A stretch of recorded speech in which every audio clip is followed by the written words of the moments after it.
Well, good morning. The subcommittee will come to order, and the chair recognizes himself for 5 minutes for an opening statement.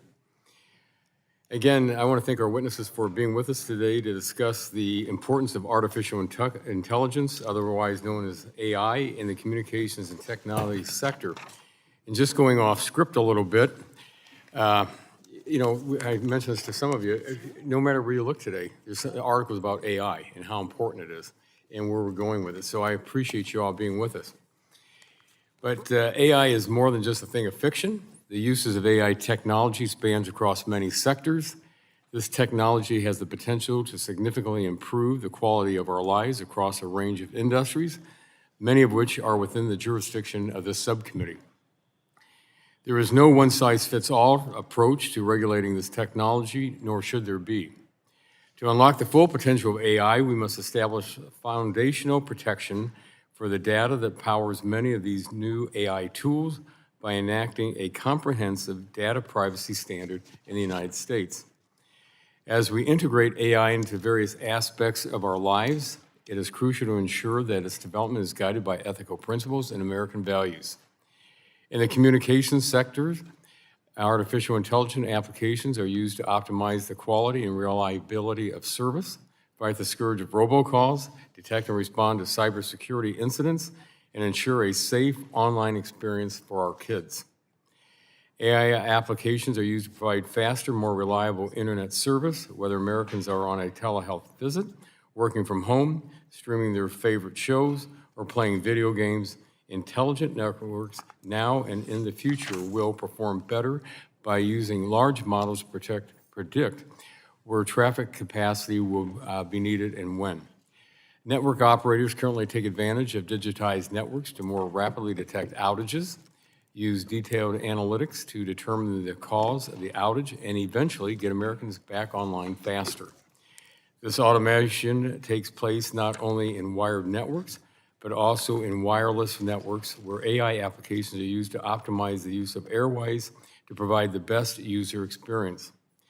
For cybersecurity, some AI models utilize algorithms to detect incoming threats and learn from networks' previous behavior to establish a framework for prevention in the future. AI utilization in content moderation has become a significant factor in deterring violent content and other material that violates the rules of a platform. AI's actions are key to creating a safer and more interactive platform for our users. In the same way humans are not perfect, AI is not perfect either. Because humans design AI algorithms, AI systems may contain unintentional bias, which unfortunately could lead to discrimination. The key to ensuring the safety of algorithms used by big tech is to make sure the algorithms are trained and developed responsibly with greater transparency for the user. These are just a few of the nearly unlimited uses of AI technology. Whether you are in your home or on a busy road, AI will assist in providing a more seamless transition from one service to the next, ensuring continuous connectivity. Despite these technological advances, this new frontier doesn't come without challenges, which is why we must ensure the responsible and ethical use of AI. In today's hearing, we'll discuss some of the many use cases and benefits of AI. We will also examine why U.S. leadership on AI is imperative for economic and national security. I look forward to hearing from our witnesses, and I thank you for appearing before us today. And at this time, I will now yield to the ranking member of the subcommittee, the gentlelady from the 7th District of California, for her opening statement. Thank you very much, Mr. Chairman. I'm glad we're holding this hearing today. While other Energy and Commerce subcommittees have started to explain AI's implications in their jurisdictions, I think ours has some of the most pressing. AI is too far-reaching a concept to fit neatly into any one congressional committee, but it's clear that the issues we'll be discussing today are some of the most foundational. First and foremost, I think we have an obligation to ensure the United States leads the deployment of this technology on terms that are consistent with our values. To me, that means promoting innovation and competition while establishing new safety, security, and equity standards. Thankfully, the Biden administration has engaged industry to establish consensus goals and guardrails that will guide AI's deployment in the United States. President Biden's recent executive order on safe, secure, and trustworthy artificial intelligence is a testament to this administration's vision. The EO ensures that America leads the way in seizing the promise and managing the risks of AI. It does so by requiring more transparency from developers of foundational models that pose a national economic or security threat, and it would also promote consumer trust by protecting from AI-enabled fraud through new authentication guidance. It would also combat AI bias by addressing algorithmic discrimination through best practices and training. President Biden's EO represents one of the most broad and consequential steps toward more responsible AI governance. I look forward to working with the administration to implement it quickly. And while it's clear we need broad horizontal rules of the road, it's also important that we explore industry-specific vertical applications. Thankfully, the communications and technology landscape provides ample opportunity. On the telecom front, Chairwoman Rosenworcel has led the charge at the FCC to capture AI's promise for more efficient and resilient communications networks. Take spectrum efficiency. As demand for our airwaves grows, we'll need to be more nimble and efficient in managing the limited resource. That's why the FCC is exploring more intelligent networks with devices that can manage their own transmissions. Taken together, these advances would mean faster and more capable networks for American consumers. But despite the progress from the administration and the FCC, it's clear that this subcommittee has a foundational role to play in AI. I'll be pushing to use our significant jurisdiction to support the responsible deployment of AI in areas like spectrum management, cybersecurity, online content, and beyond. Because the stakes here couldn't be higher, AI holds the potential to determine who gets to participate and succeed in the 21st century economy. So I'm excited about this hearing, and I appreciate our witnesses for appearing before us today. Thank you, and I yield back the balance of my time. The gentlelady yields back the balance of her time. The chair now recognizes the chair of the full committee, the gentlelady from Washington, for 5 minutes for an opening statement. Good morning and welcome to our third hearing of this Energy and Commerce series on artificial intelligence.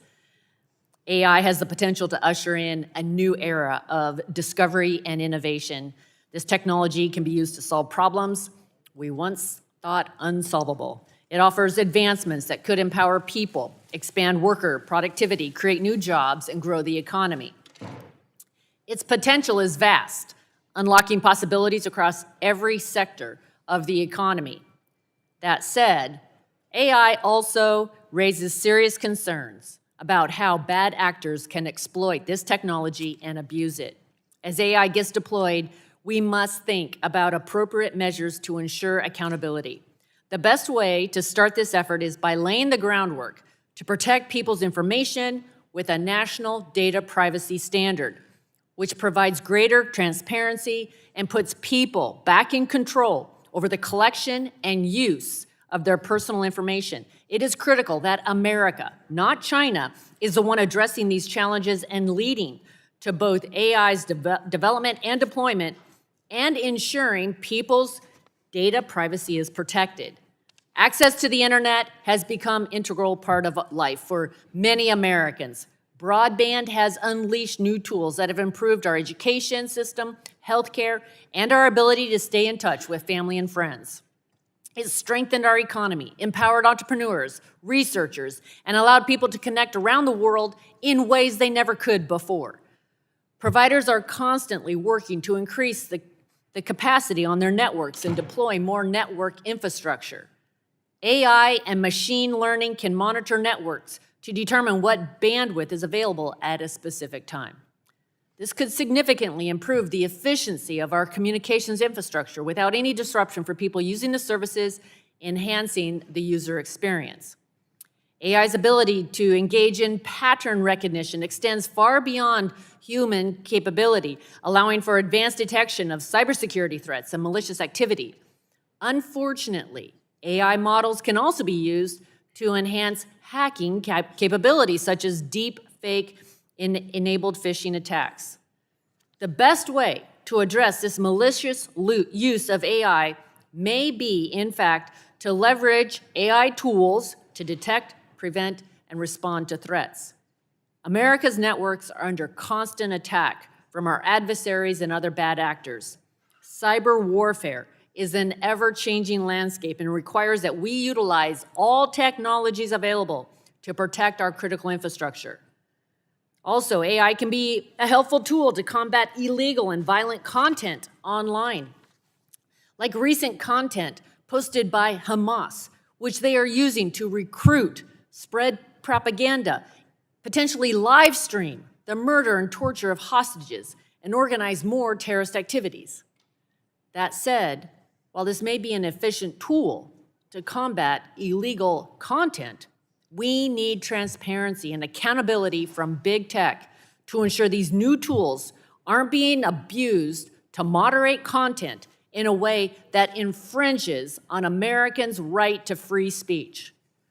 Protecting the innovative nature of AI while encouraging responsible development and deployment is key to unlocking the full potential. This is best done with a light-touch, market-driven approach that provides clear rules and guidance for industry. The Biden administration's recent AI executive order fell short of this objective. While I agree with the president that the best way to cementing American AI leadership is by first enacting a comprehensive data privacy and security law, I am concerned that the order itself places unnecessary and duplicative regulatory burdens that could hinder the development of this critical technology. To address the challenges of AI and take advantage of the benefits, the administration needs to work with Congress to strike the right balance between encouraging innovation and ensuring responsible development and deployment. AI and machine learning are here to stay. Its potential is both exciting and disruptive. AI could vastly enhance people's lives, especially by improving communications network performance and internet speeds. But with the benefits come risk, especially cyber risk and the abuse of people's personal data. The best way to mitigate many of these risks and cement America's leadership in AI is by enacting comprehensive data privacy and security legislation. I look forward to the discussion today and to hearing from our witnesses about the vast use cases for artificial intelligence technology in the communications and technology space. I yield back. Thank you. The gentlelady yields back. The chair now recognizes the gentleman from New Jersey, the ranking member of the full committee, for 5 minutes. Thank you, Mr. Chairman. Today, the committee continues exploring the potential benefits and harms of artificial intelligence by discussing how we can leverage the power of AI to basically improve communications networks. AI has the potential to transform how these networks can better serve the public. For instance, AI may be able to detect deep fake voices and scam calls, which will help to quickly protect consumers from annoying and illegal robocalls. AI models can be deployed in communications networks to help enhance resiliency and reliability so that when natural disasters hit, providers can more easily assess damage and get these crucial networks back up and running. And AI may be able to optimize government and non-governmental use of spectrum so that this limited natural resource is used more efficiently for wireless and satellite connectivity. Given the opportunities that AI offers, I'm pleased that the Biden administration has taken action to examine the possibilities and risks of this technology. Last month, President Biden signed an executive order to adopt a coordinated government-wide approach for the development and use of AI. The order directs NTIA to consider the benefits and risks of open-source AI systems. These systems can drive innovation by placing AI tools in the hands of consumers and researchers, but they're also susceptible to misuse and harm. And the administration's order also encourages the FCC to explore how AI can improve network security, resiliency, and interoperability, as well as combat unwanted robocalls and robotexts. Fortunately, the FCC has already started investigating how AI can be used to optimize communications networks, improve spectrum sharing, and developing more sophisticated models of 5G and 6G wireless signals. And tomorrow, the FCC will vote on a proposal to examine how AI technology can bolster the agency's existing efforts to protect consumers from unwanted and dangerous robocalls and robotexts. So I want to commend the Commission for exploring these issues, and I hope Congress continues to support these efforts by fully funding our federal agencies so they can advance this important work. Now, despite the promises of AI, we must also acknowledge its potential pitfalls. There's no question that this technology poses real risk to consumers, especially as it becomes more embedded in our daily lives and our communications networks. We've already seen AI technology being used to mimic the voices of family members to scam Americans out of their life savings. Bias in the data used to train AI facial recognition software can contribute to wrongful and discriminatory arrests. And chatbots have been reported to leak personal data and spread disinformation. So these risks demonstrate why it's important that Congress and regulators fully understand how AI models are being developed, trained, and operated, and only then can we ensure proper measures are in place to mitigate any harm and produce critical accountability. Now, I strongly believe that as a bedrock of any AI regulation, we must enact strong federal data privacy protections for all consumers. AI cannot function without large quantities of data, and we must ensure that this increased data demand does not come at the expense of consumers' right to privacy. Last Congress, Chair Rogers and I worked together with our committee to advance data privacy legislation with strong provisions focused on data minimization and algorithmic accountability. As AI becomes further integrated into American life, we must protect consumers from predatory data collection, and I remain committed to work to enact strong bipartisan privacy protections. It's the only way we can limit the aggressive and abusive data collection practices of big tech and data brokers and ensure our children's sensitive information is protected online and protect against algorithmic bias and put consumers back in control of their data. So I'm looking forward to hearing from our witnesses about the challenges and opportunities of integrating AI technologies into our communications network. And with that, Mr. Chairman, I yield back the remainder of my time. Thank you. Thank you very much. The gentleman yields back, and that concludes member opening statements. And at this time, we will now hear from our witnesses. And today's witnesses are Ms. Courtney Lang, Vice President of Policy, Trust, Data, and Technology at the Information Technology Industry Council, ITI. Mr. Sam Rubin, Vice President, Global Head of Operations, Unit 42 at Palo Alto Networks. Dr. Sameh Yamany, Chief Technology Officer at VIAVI Solutions. And Dr. Nicol Turner Lee, Senior Fellow in Governance Studies and Director at the Center for Technology Innovation at the Brookings Institution. So thank you very much for being with us. I'd also like to note for our witnesses that the timer light that you'll see in front of you will turn yellow when you have 1 minute remaining, and will turn red when your time has expired. And Ms. Lang, you are now recognized for 5 minutes for your opening statements. Again, thank you for being with us. Chairman Latta, Ranking Member Matsui, and Chairwoman McMorris-Rogers and Ranking Member Pallone, thank you for the opportunity to testify today. My name is Courtney Lang, and I'm Vice President of Policy for Trust, Data, and Technology at the Information Technology Industry Council. I lead ITI's global artificial intelligence policy advocacy work and manage ITI's cybersecurity policy work. ITI represents companies from all corners of the technology sector and across the AI ecosystem, including those involved in both developing and deploying AI models. We applaud this committee's leadership in supporting past and present legislation that focuses on U.S. leadership in developing cutting-edge AI technologies and affording opportunities for companies to pursue timely research and development-focused partnerships. Such legislation includes Chairwoman McMorris-Rogers' bipartisan American Compete Act of 2020 and Representative Eshoo and Obernolte Create AI Act, bipartisan legislation supported by many members of this committee. President Biden recently signed a long-awaited executive order on safe, secure, and trustworthy AI, which included over 100 taskings to a variety of different agencies. Well, this was an important signal in U.S. AI policymaking. It is only one piece of the puzzle. Congress has an important role to play in encouraging future innovation and investment in the United States, protecting consumers and businesses, and mitigating foreseeable risks. I am glad to be here today to further discuss how Congress should approach a legislative framework for AI. Artificial intelligence will have a transformational impact for both telecommunications and cybersecurity.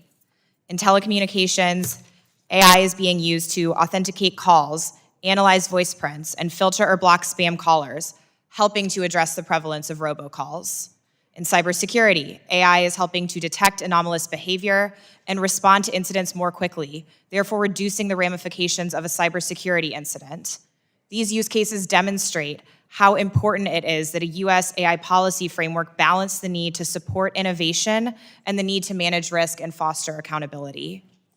In order to create such a framework, ITI encourages US policymakers to take a holistic approach that firstly, supports innovation and investment by prioritizing investment in compute infrastructure, funding research and development activity focused on testing and evaluation for model performance, and taking steps to make data available in machine-readable formats. Second, a US AI policy framework should take a risk-based approach that appropriately considers existing legal constructs and allocates responsibilities between actors in the AI value chain based on their role and function. Concrete risks should be identified so that obligations can be appropriately targeted to high-risk use cases and innovation can continue unimpeded in low-risk settings.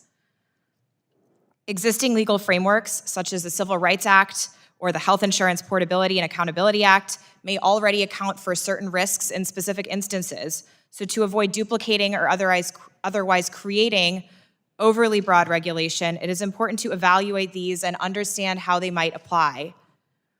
Third, a US AI policy framework should facilitate public trust in the technology, including by fostering transparency and considering how to employ content authentication tools.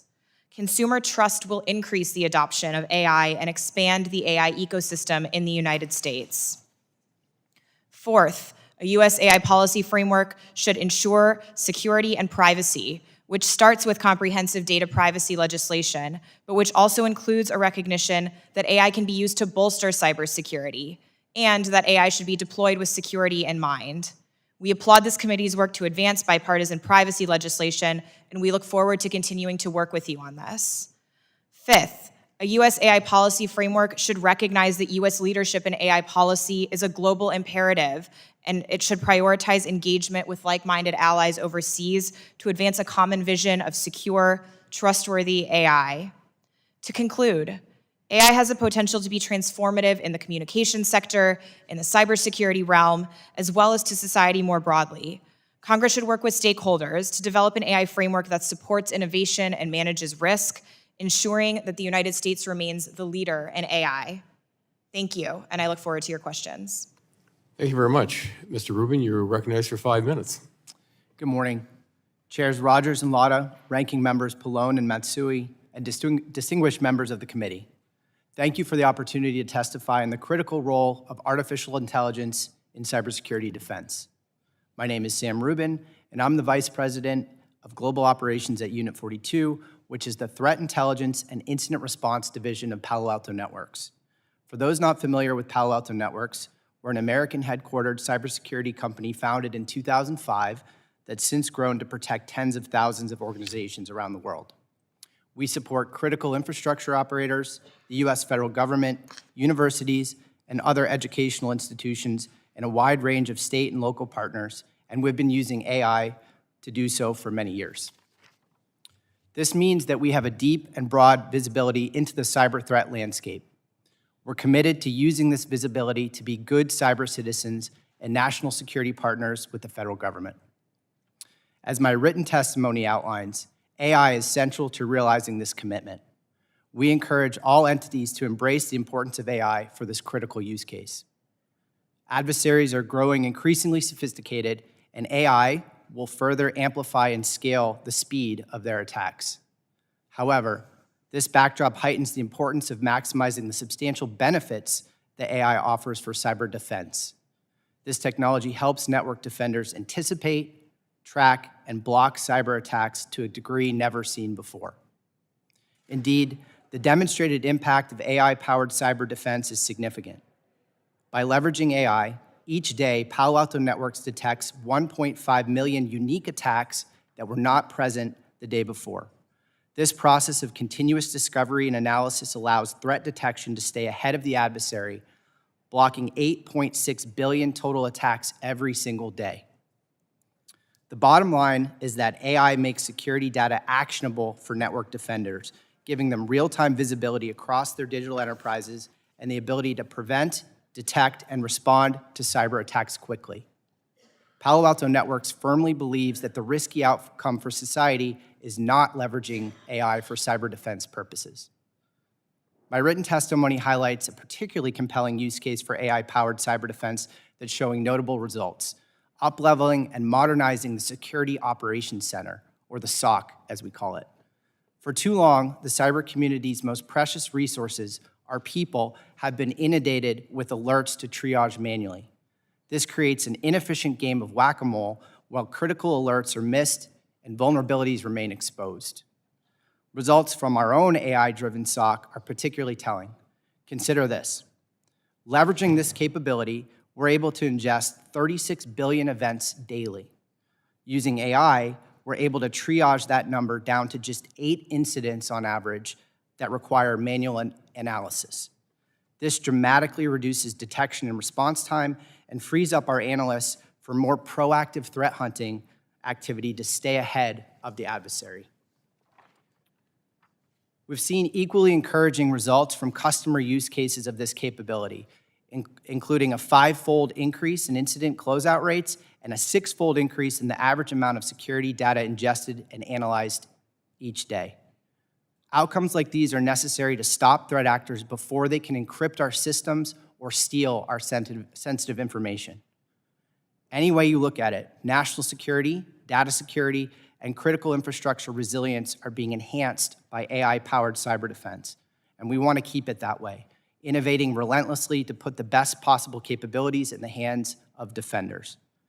As policymakers consider guardrails governing the development and use of AI, a risk-based and stakeholder-involved approach will help minimize harms without stifling necessary innovation.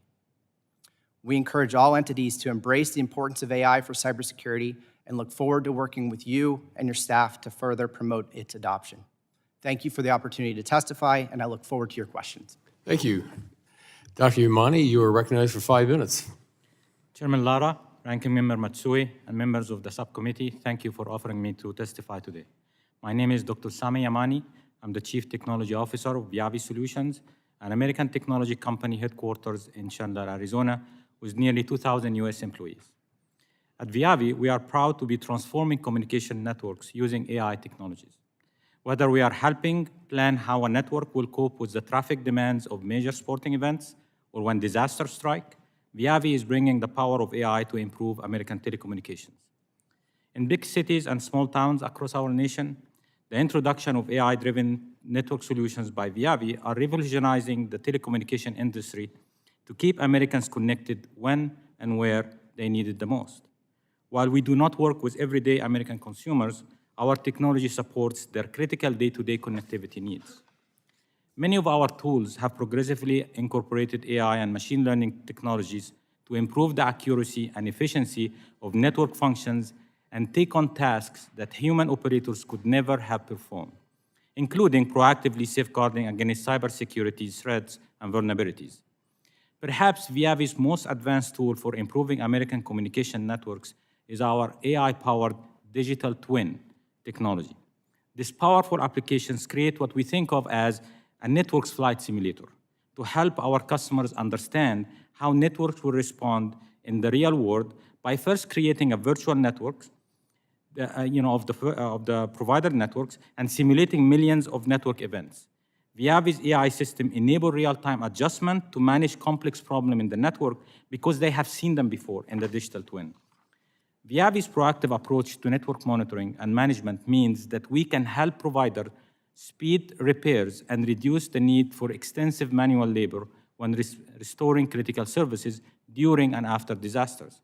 We can provide specific guidance about which particular parts of the network should be fixed and in what order to restore connectivity as quickly as possible.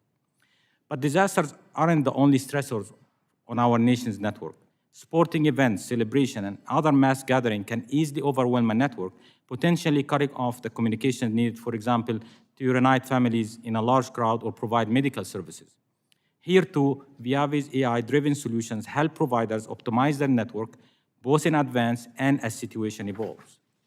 The challenges we face in securing our telecommunications supply chain are vast and complex, and another choke point where AI-driven solutions help serve the needs of American telecom operators and consumers. Specifically, as we transition to Open RAN, Open Radio Access Network, Open RAN technology, rather than a controlled network stack from a single vendor, Open RAN will consist of highly diverse set of disaggregated pieces of hardware and software components sourced from multiple vendors. VIAVI applauds the incredible bipartisan work done by the leaders of this committee in drafting, enacting, and funding the USA Telecommunication Act to promote the development and use of Open RAN technology here in the United States. And we are also encouraged by your recent actions to advance the Open RAN Outreach Act to help ensure these technologies live up to their full potential. The goals you have set for this transition are critical, but present challenges to industry, challenges VIAVI's AI solutions are built to address. Our AI digital twin technology learns the complex behavior of Open RAN and emulates them in the lab. In short, network operators can virtually build an ORAN or an advanced 6G network alongside a digital representation of their existing network and see how they will work together and gain confidence, all before the first component is deployed in a live environment. AI, like many significant technological advancements that have come before it, necessitates a discussion of regulations and guidelines to safeguard its operation and ensure security, safety, privacy, and impartiality. But not two AI technologies are equivalent, and each carry different risks, impacts, and implications. As the committee continues its pivotal work on AI, we urge you to embrace the nuanced nature of AI systems, particularly those offered by VIAVI. Low-risk, high-value AI systems like ours, which we term telco AI, represent a new frontier in enhancing network security, resiliency, and efficiency. At VIAVI, we take pride in our leadership in the field of telecom-based AI solutions and welcome the opportunity to be a resource to this committee. Our technologies hold the potential to profoundly contribute to the enhancement of American networks. We are committed to fortifying the critical infrastructure upon which our nation relies. And we thank you for the honor to testify here today, and I look forward for your questions. Thank you very much. And Dr. Turner Lee, you are recognized for 5 minutes. And if I just may tell the members, we are voting right now. So what I'd like to do is finish up with our witness testimony, and then we will run over and vote. And let me emphasize this. We will resume 10 minutes after the second vote starts, not when the second vote ends, after the second vote starts. So Dr. Turner Lee, you are recognized for 5 minutes. Thank you. Thank you, Chair Latta, Ranking Member Matsui, and other distinguished members of the subcommittee. I want to thank you for the invitation to testify. I am Nicol Turner Lee, a senior fellow and director of the Center for Technology Innovation at the Brookings Institution. The center explores and reports on regulatory and legislative policies that govern telecommunications and high-tech industries, and my particular focus is on the impacts of digital exclusion and artificial intelligence on vulnerable populations. The state of communications infrastructure in the U.S. has been important to the Biden administration and to this Congress, including the expansion of access to high-speed broadband networks for all and their affordability. This work is especially urgent after COVID-19 demonstrated the importance of being connected to the internet for critical services, including healthcare, education, employment, remote work, and government services. Having affordable, reliable, high-speed internet access, as well as the equipment, digital skills, and financial resources, is a game changer, and being on the wrong side of digital opportunities is a social determinant of economic prosperity and the quality of life. So today I share that with the largest ever federal investment in high-speed broadband, we should be able to close the digital divide and use AI to strengthen communities through smart innovation, the effective delivery of government services, and the ability of users to fully engage in our democracy. However, our effectiveness in these areas will be dependent on how our digital infrastructure is used to protect the public from bias, ensure data privacy, and institute into action calls for federal guidance, including those proposed in the White House executive order. Prudent AI implementation can help green our cities, improve public transportation, and make public services more accessible. I recently returned from the Smart City Expo World Congress in Barcelona, and on the exposition floor were transformative demonstrations of how other countries are using AI, including IoT sensors to detect climate concerns. In cities like Seattle, traffic signals are using AI-powered analysis for transit data. In Philadelphia, the city is using AI-powered cameras on public buses to issue tickets for illegally parked vehicles. And of course, we talked about spectrum management and 5G allocation of spectrum for that purpose. Government AI use is also making public services more efficient and accessible while reducing some of the administrative burdens on civil service workers who now have access to automated tools. And consumers are also beginning to benefit from democratized AI as they can easily register community feedback and facilitate more responsive local government. But we know that AI comes with a range of risks and threats. I've already mentioned them: online bias, privacy violations, and implications for the workforce and workplace conduct. Both the overwhelming and underwhelming access to data for these models can target, surveil, and discriminate against certain populations with greater precision. For example, denying mortgages and credit to certain populations due to a series of inferential data that has nothing to do with their income or prior payment history, or using AI for decisions or beyond their intended purposes, like facial recognition technology that can open your phone but also arrest you falsely for a crime. Not having a federal privacy standard has contributed to data pillaging, and as more of our digital lives are fueled by these systems, the lack of comprehensive privacy protections just feed mass aggregation of personal data. We need Congress to urgently pass bipartisan federal privacy legislation as foundational to any comprehensive guardrails that we actually decide upon. And our current patchwork of state laws may generate too much uncertainty for both developers and consumers who are now forced to trade off their privacy for participation in our AI-driven world. Finally, AI will contribute to a new set of workforce and workplace challenges. Expanding communication networks and protocol will require a massive labor investment. Secretary Raimondo has predicted 200,000 jobs will be created as a result of the IIJA. But building an inclusive and equitable broadband workforce doesn't require us to use AI to replace them or not actually hire new people, but to leverage the technology for skills development, credentialing, job placement. And we need to avoid the distraction of allowing employers to monitor their employees by using surveillance tools. What I would suggest is that federal guidance is needed. The White House EO is a step in the right direction. I do agree that we need to base this on a risk management framework, but we need more congressional heft to be more binding, actionable, and enforceable. And that clear guidance should come in the form of providing clear disclosure and transparency to consumers around AI-generated content or the use of that AI in certain tools. In addition to the forthcoming 2024 presidential election, validation through watermarking will also be helpful, as it's been suggested by many of the people in this room. Smart cities needs to also advise residents on how they are also using AI.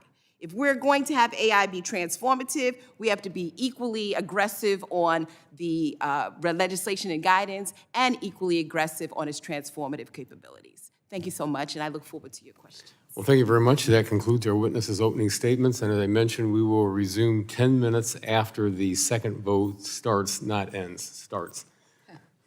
Thank you very much. We will stand in recess.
Reconvening our subcommittee hearing for the day. Again, thank you for our witnesses for our little interlude there so we could go vote. Really appreciate that. And the chair now recognizes himself for 5 minutes. Mr. Yamany, in your testimony, you discuss how VIAVI uses artificial intelligence to build digital twins that simulate network performance in the real world. Across the country, states are planning to allocate tens of billions of dollars for broadband deployment. Can AI technology like digital twins be used to ensure broadband networks connect all Americans in the most efficient way possible, and if so, how? Absolutely, yes. And digital twin technology will provide the capabilities to understand and learn what you have there, and then you can actually build tools and applications to actually efficiently, define what the spectrum should have and how you can implement a much better approach to distribute the broadband with more equity. Absolutely, yes. Well, thank you very much. Mr. Rubin, I think that a lot of people are always concerned about with AI, especially on the cybersecurity side. I know that both you and Ms. Lang also talked about cyber. But when you're looking on the cyber side, when you're talking about the number of attacks that we have, one of the questions out there, how do you protect on a cyber attack to make sure that the AI is protecting you against that attack and not somehow that the cyber attack can simulate the AI that people thought they'd be using and all of a sudden use it against you? If you can follow that. Yeah, thank you, Congressman. So as I understood the question is, how do we avoid the AI being used for attacks against Correct. ourselves? Yes. Because it would be that somehow that cyber attack would have gotten into the AI and it should really turn the tables and utilize it against you then. Sure.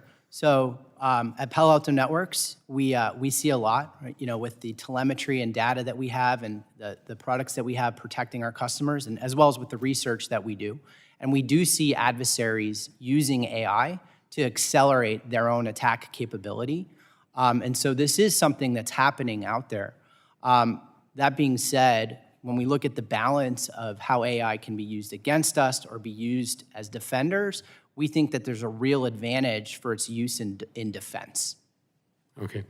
Ms. Lang, when we're talking about, especially with algorithms and how they're being written, and I know that you mentioned especially in the privacy and the cybersecurity side, and all the attacks, but I guess one of the questions is how do we write the algorithms out there to be absolutely neutral so that people know that the AI isn't picking winners and losers out there, what's happening?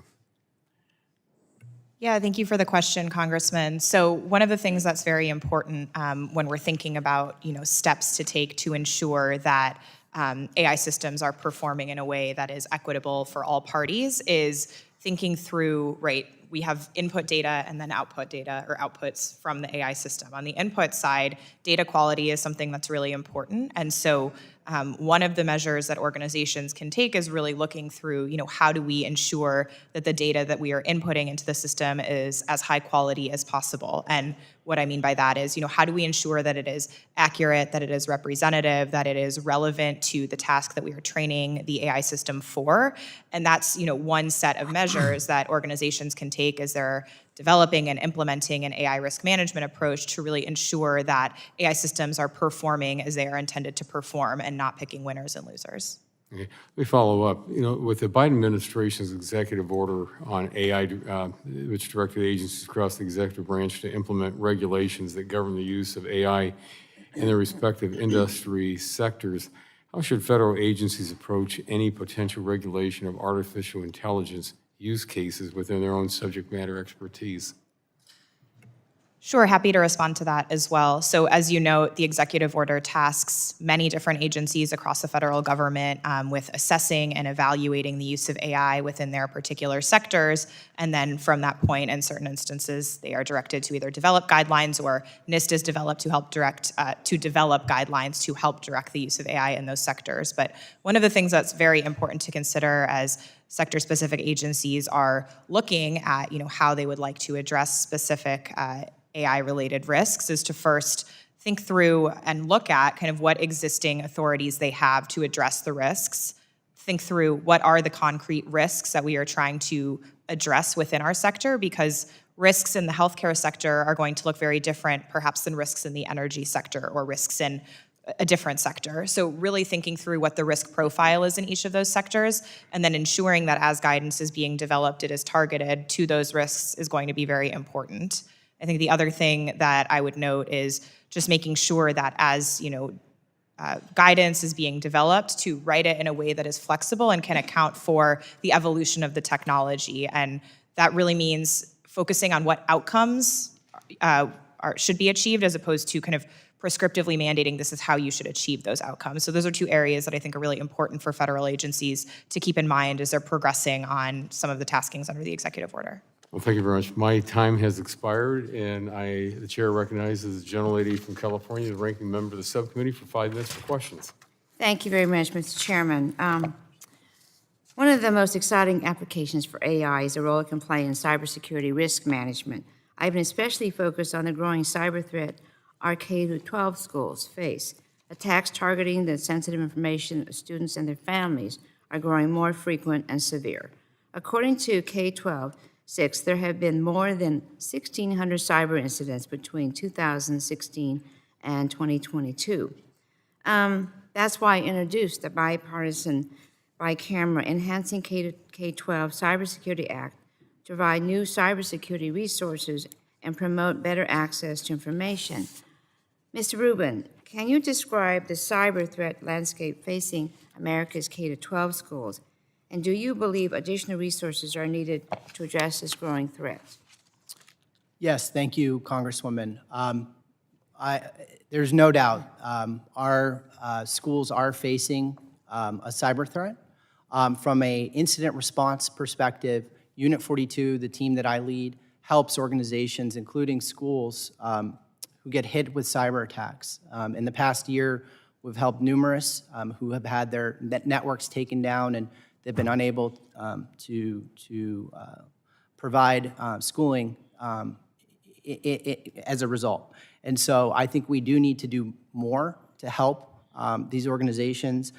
Programs like FCC's E-rate program, which provide resources for network bandwidth, and I think there's a consideration to extend that to help with cybersecurity coverage, to help keep their networks safe. There's a great example of things that we could do to provide resources to these organizations. Thank you very much, Mr. Rubin. I was an original co-sponsor of the USA Telecommunications Act that passed as part of the Bipartisan Chips and Science Act. We provided $1.5 billion to support the development and adoption of open interoperable networks. As NTIA continues implementation, I believe AI will play a critical role in supporting Open RAN and multi-vendor networks.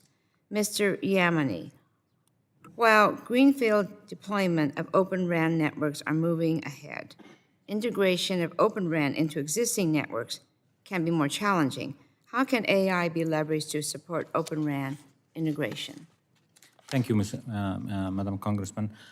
Definitely, the problem with Open RAN today, or the potential of Open RAN, is to open up the supply chain and create more innovation.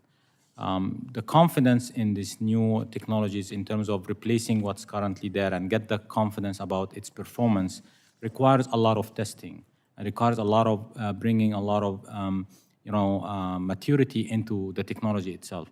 And this is one of the areas, again, this concept of digital twin will create the more confidence, because you can actually build a complete Open RAN network with all the different components and test it at scale and find out if there are problems, if you can actually emulate what you currently have, so that when you rip and replace, you have more confidence in this new technology and you can deploy it at scale, not worried about that it can match the demands from the network itself. Okay, thank you very much. As we talked about, yesterday President Biden announced a national spectrum strategy, which outlines a roadmap for making needed spectrum available for commercial use. As untapped opportunities for commercial spectrum grow further and fewer between, we need to explore additional ways to utilize this valuable resource. I was glad to see the National Spectrum Strategy include an all-of-the-above approach for maintaining a healthy spectrum pipeline. Ms. Lang, how can AI be leveraged to support spectral efficiency, and can you describe some of the early use cases? Thank you for the question, Congresswoman. Yes, we were also pleased to see the release of the National Spectrum Strategy, and we agree that an all-of-the-above approach in licensed and unlicensed bands is incredibly important to continued wireless innovation. One of the really interesting things that AI is enabling is this notion of spectral efficiency, and given the fact that spectrum is in shortage and we need it to continue to innovate, AI can play a key role in doing that. So, for example, AI can be used to optimize spectrum allocation and by determining both the environmental conditions and where the demand is and allocate accordingly based on those things. So that's one way in which it can help with some of the spectrum shortage problems. Okay, well, thank you very much, and just ran out of time. Thank you. You're back. The gentlelady yields back. The chair now recognizes the gentlelady from Washington, the chair of the full Committee of Energy and Commerce, for 5 minutes. Ms. Lang, thank you for your testimony. Several of your member companies are working to create a standard watermark to authenticate AI-generated content. This mark would provide a transparent, easy means for Americans to readily identify the origins of images or videos and to verify its authenticity. Some companies have already announced disclosure or marking requirements on content that's been digitally altered by AI to help improve transparency. With numerous companies moving in this direction, do you think there needs to be a standard mark to identify when content has been digitally altered versus companies each implementing their own solution? And are there any drawbacks that you think of this approach? Thank you for the question, Congresswoman. Yes, several of our member companies are part of an organization called C2PA, which is working on provenance tracking standards that can be essentially leveraged to tag metadata in photos. And so that really helps in identifying both, who the creator of a piece of content is and also if and where it was altered. And so by assuming that by putting that into the data, that can be a helpful way to track the provenance of particular content. Right now, that is a multi-industry group, and so there are multiple stakeholders involved in developing that standard. And so the good news with that is, you do have a wide breadth of the community involved and then able to integrate the standard. Beyond that, certainly, I think additional standardization work will be needed to advance content authentication initiatives. Watermarking is one type of content authentication, but there are also things like metadata auditing, like provenance tracking, like I just mentioned, as well as the role that human authentication plays in all of this. And so, yes, additional standardization will be needed to ensure that watermarking in particular is applied in a way that is consistent. And certainly, I think it's worth exploring whether and how there can be a mark that is consistently applied to certain pieces of content, and that would be a good place for standardization to focus. But more broadly, I think we need to, not overemphasize on only one component of authentication because there are multiple different mechanisms that might be appropriate depending on both the type of content and also what the objective of the authentication mark is. Okay, thank you. Something I've made abundantly clear is that in order for AI to be successful, and to ensure American leadership in future deployments of AI models, these models need information to evolve and mature. That's why I've been so adamant that before any action to regulate AI, Congress must enact a comprehensive data privacy and security law with provisions that work to protect Americans' data, provide them with more control over the collection, use, and transfer, and still allow for innovation to keep America a leader in the technologies of the 21st century and beyond. How should we balance this data minimization principle effort that limits what information can be collected from the get-go while also protecting the ability for companies to innovate? That's for you, Ms. Lang. Yes, so that's a great question, and thank you for this committee's efforts to advance comprehensive privacy legislation. This is absolutely a foundational underpinning to address the privacy-related risks that you highlight. With regard to maintaining data minimization, this is a principle that we're supportive of in the context of privacy, and certainly in the way that AI systems are trained, they leverage a lot of data, and like I said, having a standard privacy law will help to mitigate risk associated with users' personal data being used to train the systems. One of the things I will note is in the context of AI, when we think about data minimization in particular, in some cases, in order to address things like biased outcomes, there is a need to actually analyze or collect sensitive information on the part of users so that you can train the system in a way that does not result in an output that is potentially harmful or discriminatory. And so this is something that when we're thinking about privacy legislation and AI legislation moving forward is really important to take into account, right? How do we balance that trade-off to make sure that Thank you. you're welcome. Thank you. Mr. Rubin, we've already heard today there's a wide variety of AI applications that will be used not only in telecommunications, but energy, healthcare, and others. Given the Biden administration EO on AI, what role do you think the federal government should play? And do you agree that any regulation of AI should be light touch, or should we create one centralized agency for regulating AI?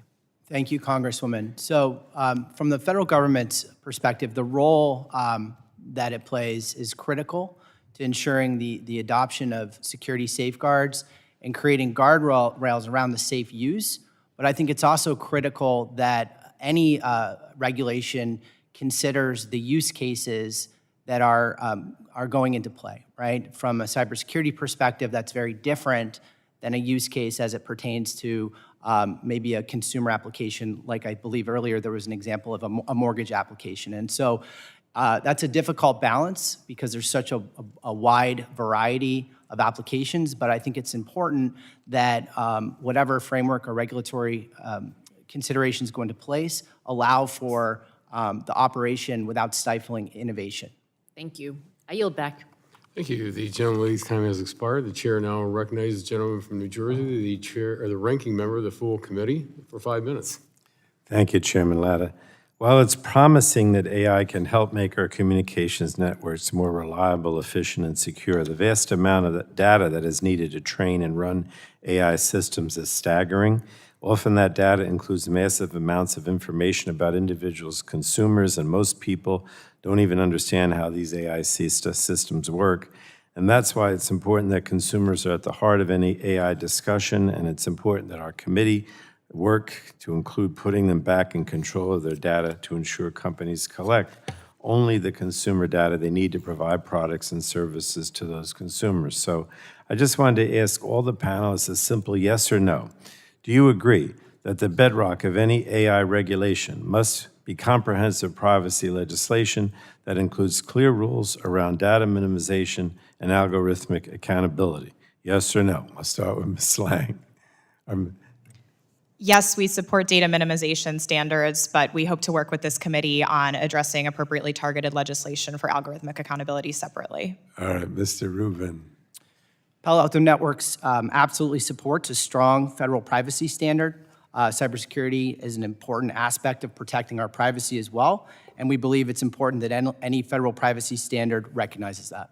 Thank you, Dr. Yamany. Thank you. While we don't directly work with consumer data, definitely we agree that there must be some regulations on the use of consumer data, absolutely. Thank you. And Dr. Turner Lee? Yes. Thank you. Now, I just wanted to say that one application of AI that stands out to me is its ability to fight robocalls and robotexts. So I'm going to go back to Ms. Lang. Can you tell us how deploying AI technology in communications networks will better enable network providers to eliminate robocalls and robotexts more easily? Sure, happy to provide some examples on how AI can be leveraged to help combat robocalls. I think one of the really interesting things about AI is that it can use data to make connections between things that perhaps are not otherwise there. So in the context of robocalls, for example, AI can be used to analyze things like voice prints, or it can look at crowdsourced data from consumer reports about robocalls and see, for example, whether there's calls coming in at a particular time with a particular kind of repetition, and deduce from that that those might be suspicious or spam calls, and enable the blocking of those calls before they actually make it to consumers. So that's one way in which AI can be used to help combat robocalls. Well, thank you. I also wanted to say that ensuring that our communications networks are safe and secure is a national priority, and I'm encouraged that AI can help in detecting and defending against bad actors on our networks before they can do serious harm. But we have to understand the types of data that are powering these AI cyber tools. So I'm going to go to Dr. Turner Lee. Why is it important that consumers understand how AI systems are designed, trained, and operate? And how will a lack of understanding impact the ability of consumers to trust and effectively use these technologies? I think you're approaching on the topic of AI literacy. It's really important for people to have some information around decisions that are being made around socioeconomic determinations, as well as just general decisions that AI systems are crafting, whether it's for fraudulent activity or it's just buying your kid, a pair of shoes.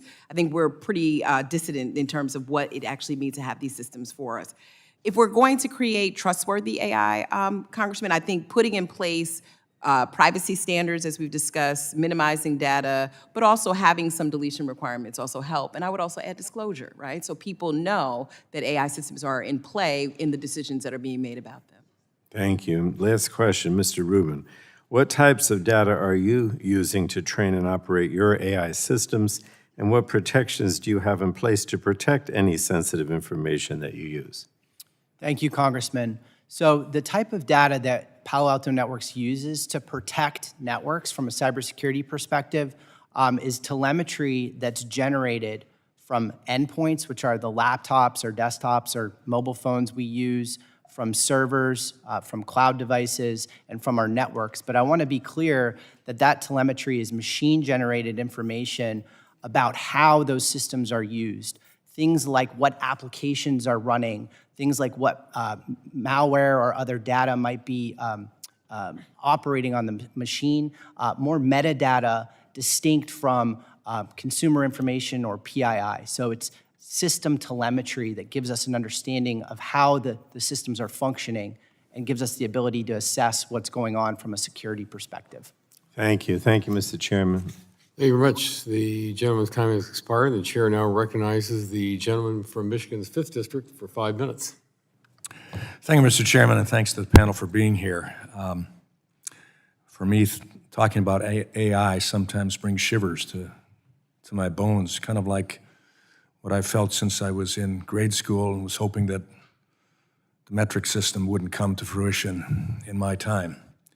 But some of you will understand that.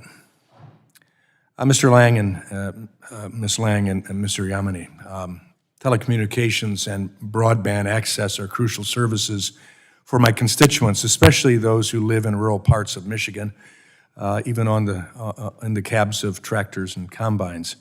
How can AI be leveraged to increase access to broadband networks and ensure internet access is deployed quickly and effectively? Ms. Lang?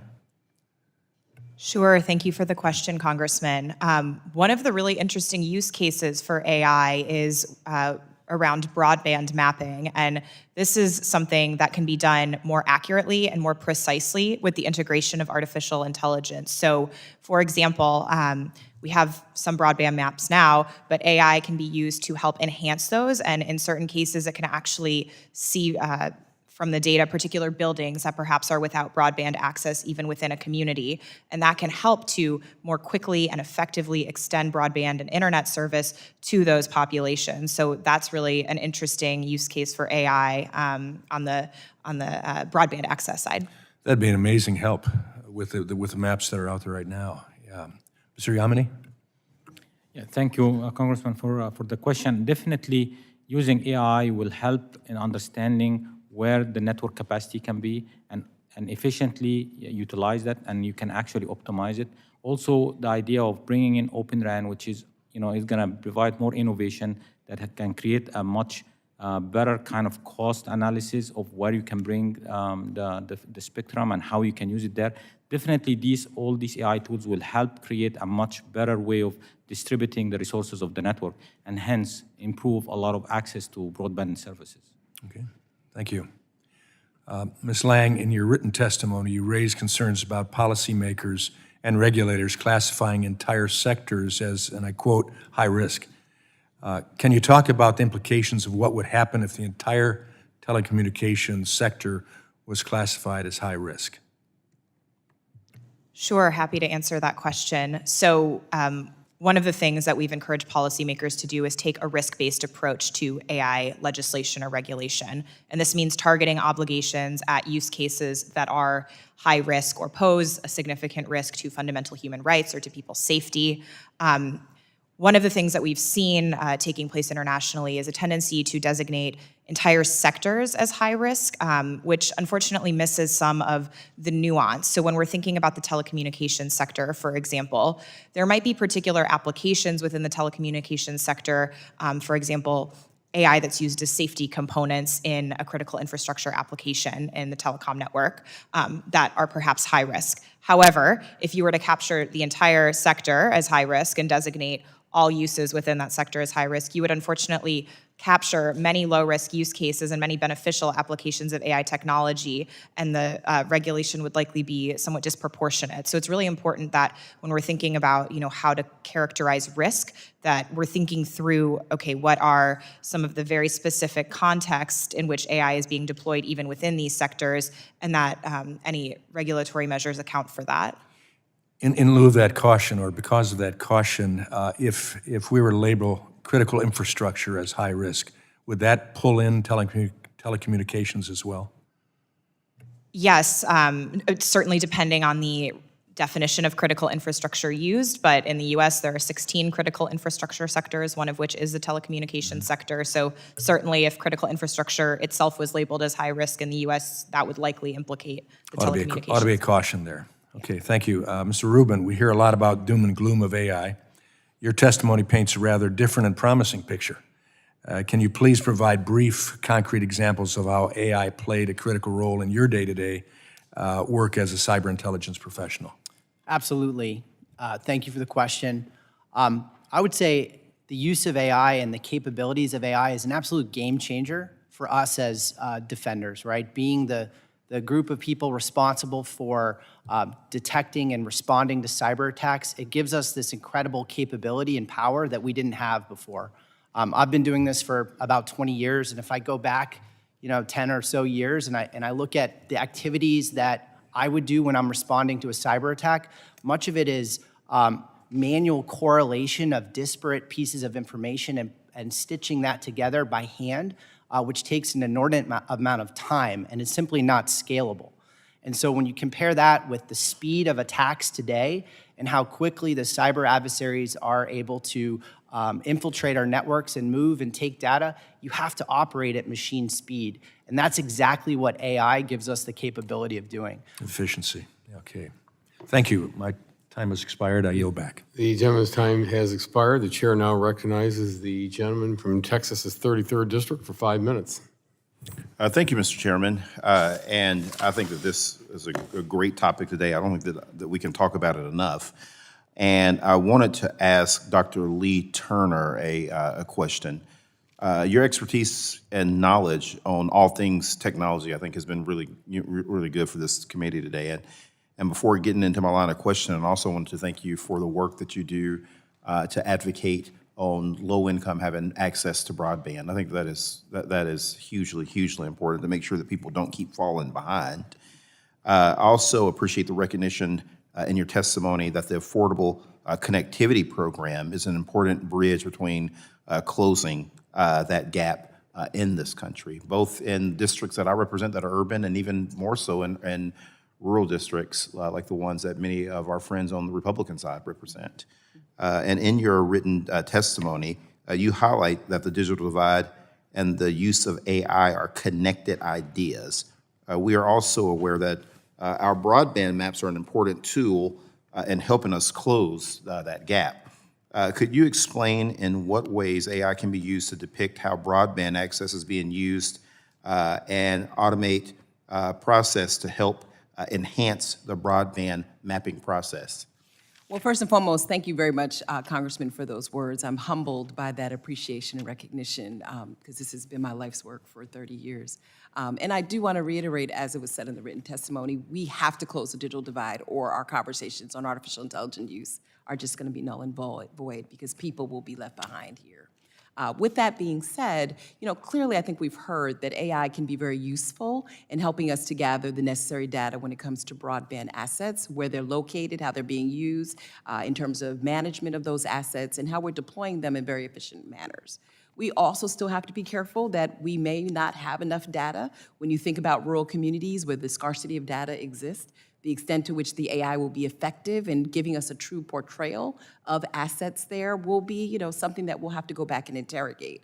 So I think as we go into using AI in critical government functions and in areas where the value of data matters, we also have to check and make sure that the function of that data or the historical condition of that data is not going to be one that will put us back as opposed to forward because we know less about the communities that we're trying to serve. Right, exactly. You had also said that government and industry leaders need to reimagine the technology workforce. You reiterated that skills-based hiring cannot only widen the talent pool for a broadband workforce, but also bring in a more diverse and underrepresented community and talent that have not benefited from this occupational sphere. Now, as you know, some economists predict that artificial intelligence could actually replace the jobs of many of humans in our country and around the world. Can you elaborate on how industry can ensure that people from all walks of life receive the necessary training and access without widening the gap between those with AI skills and those without? Yes, I think, AI use when it comes to workforce is productive when we start to think about efficiencies, but unfortunately it has the consequential impact of releasing people whose functions are more repetitive that can be replaced by some type of automated function. That tends to be women and people of color. With that being the case, we should look at AI as not a replacement for workers, perhaps a way to do better skills training, better matching, better credentialing. We struggle right now in getting many people into apprenticeship programs. Perhaps the AI could be useful in opening the door and letting them reimagine their role in that space as well. We haven't had those conversations, I think, in meaningful ways. And there's a community of workforce development providers who are thinking about the learning sciences and education and really among non-college degree workers as well. Yeah. I also wanted to ask you in closing here, I know that people are worried about the social impact of AI. I know that there are communities out there that are desperate, particularly for better crime-fighting tools to be able to apprehend people more quickly because of shootings and violence and things like that have taken place. And of course, there can be consequences to that, particularly for communities of color. And at a time when we're seeing more diversity in arts and culture, what challenges do you see presented by AI that can address some of these issues? Because I think that there's a big concern in that, and rightfully so. Yeah, no, I agree with you. I sit on the National Academies of Sciences. We're talking about facial recognition use by police officers and whether or not that's going to have these unintended consequences. Clearly, everybody's concerned about public safety today, right? And we want to see AI tools launched in ways that addresses those problems and remedies, potentially using predictive analytics to do so. But we cannot do that at the cost of individual people who may not be the ones that we're targeting or may be unfairly surveilled. Government has to pay attention to that and the role that we play in video surveillance, but we also have to pay attention to that and make sure that technologists understand that even though we're optimizing the technology for public safety outcomes, we're not further criminalizing people as a result of that. Thank you. Thank you, Mr. Chair. Thank you very much. Gentleman's time has expired. The chair now recognizes the gentleman from Florida's 2nd District for 5 minutes. Thank you very much, Mr. Chairman. So as a representative of Florida's 2nd District, you can imagine how important natural disaster resilience is to me and to all communities in Florida. In my district, particularly the destruction of Hurricanes Michael and Idalia are fresh in our minds. Michael was a 185-mile-an-hour Cat 5 storm that caused serious damage to people in terms of their lives, property, and communication services. Upon landfall, the destruction to cell service was really very significant, including 78% loss in Gulf County, 70% in Bay, 50% in Washington County, and 45% in Liberty, Jackson, and other counties. So this was a really, blackout, if you will. Dr. Yamany, I'm happy to hear your solution-based approach at VIAVI, helping networks remain operational. I wonder if you could expand a little on how AI helps communications stay operational during natural disasters and storms like that. Thank you for the question, Congressman. Yes, definitely AI and the tools of collecting data about where you have to do the next repair quickly and understanding from the data. For example, most of the hurricane will change the antenna alignments, right? The antenna will move. But a lot of the time, the operators don't know which one, and you have thousands and thousands of antennas. You have to go in and inspect manually. Using AI tools and the data we collect, we can prioritize exactly where you need to go first quickly to restore the services so that a lot of these, first responders and all of the requirement connectivity is there. So using AI tools with the data that's being collected and provided and historical data of where are areas of concerns and how you can prioritize and do this more automatically, that's exactly what you need to actually quickly restore the services. Well, hopefully we won't lose as much communication next time. On another note, the internal biases in AI concern me, as in fact it should concern everyone regardless of their political beliefs. We don't want autonomous entities to engage in mass censorship. There's an article in MIT Technology Review, August this year, that reported new research from several universities that found AI language models are rife with different political biases. Ms. Lang, in your testimony, you mentioned the importance of facilitating public trust in AI and that the ITI's members are making efforts to advance content authentication. I applaud the intent, to be fair. However, I hope to see incorporation of diverse information and opinions provided by artificial intelligence. For instance, Project Origin claims to combat misinformation in digital news information ecosystem through collaboration of the New York Times, BBC, CBC, Radio Canada, and Microsoft. Do you think ITI would be interested in collaborating with some perhaps more conservative operations like News Corporation, Newsmax, to combat misinformation? Or are they only going to collaborate with left-leaning media outlets? Thank you for the question, Congressman. Any approach to AI should be representative of a diverse set of perspectives. And so certainly one of the ways in which AI systems should be developed and deployed is with multiple stakeholders being brought to the table and with input to ensure that that input is reflected in whatever the output of the AI system is. So certainly it's very important to have a diverse set of stakeholders at the table for AI to be developed with those perspectives in mind and to move forward in that way. I think I agree with you, and I think that's important. Mr. Rubin, in your testimony, you mentioned that AI will be a game changer to help cyber defensives ward off nation states that threaten our digital lives. I agree. I'm grateful to hear that. However, we also welcome defensive cybersecurity developments by AI. Perhaps the offensive capabilities of hackers are growing at the same time. How would you describe the threat environment currently of the CCP, that's the Chinese Communist Party, accessing American citizens' data? Thank you, Congressman.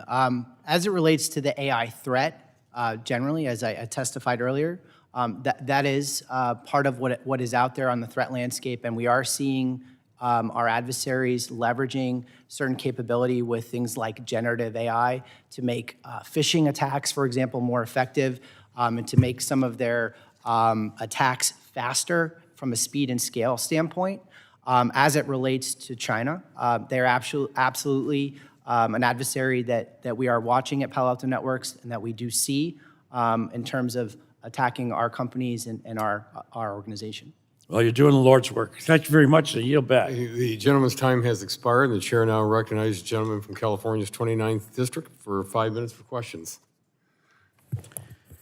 Thank you, Mr. Chairman, Lara, and Ranking Member Matsui for holding this hearing, and I want to thank our witnesses for your expertise and your opinions for us today. This year, we've seen a disturbing trend of social media platforms weakening their content moderation policies. YouTube, for example, has reversed its election integrity policy and now leaves up content promoting false claims that the 2020 election was the result of widespread fraud, errors, or glitches. As recently as September, Twitter eliminated its election misinformation reporting tool completely. We've seen the damage that widespread misinformation and disinformation can do to public health, public safety, and to our democracy. A few short years ago, a failed former president instigated a violent riot at the Capitol by weaponizing false information. The lack of oversight in the social media landscape, combined with the boom in public access to generative artificial intelligence and other tools, makes me concerned about the types of propaganda that can be spread throughout the 2024 election cycle.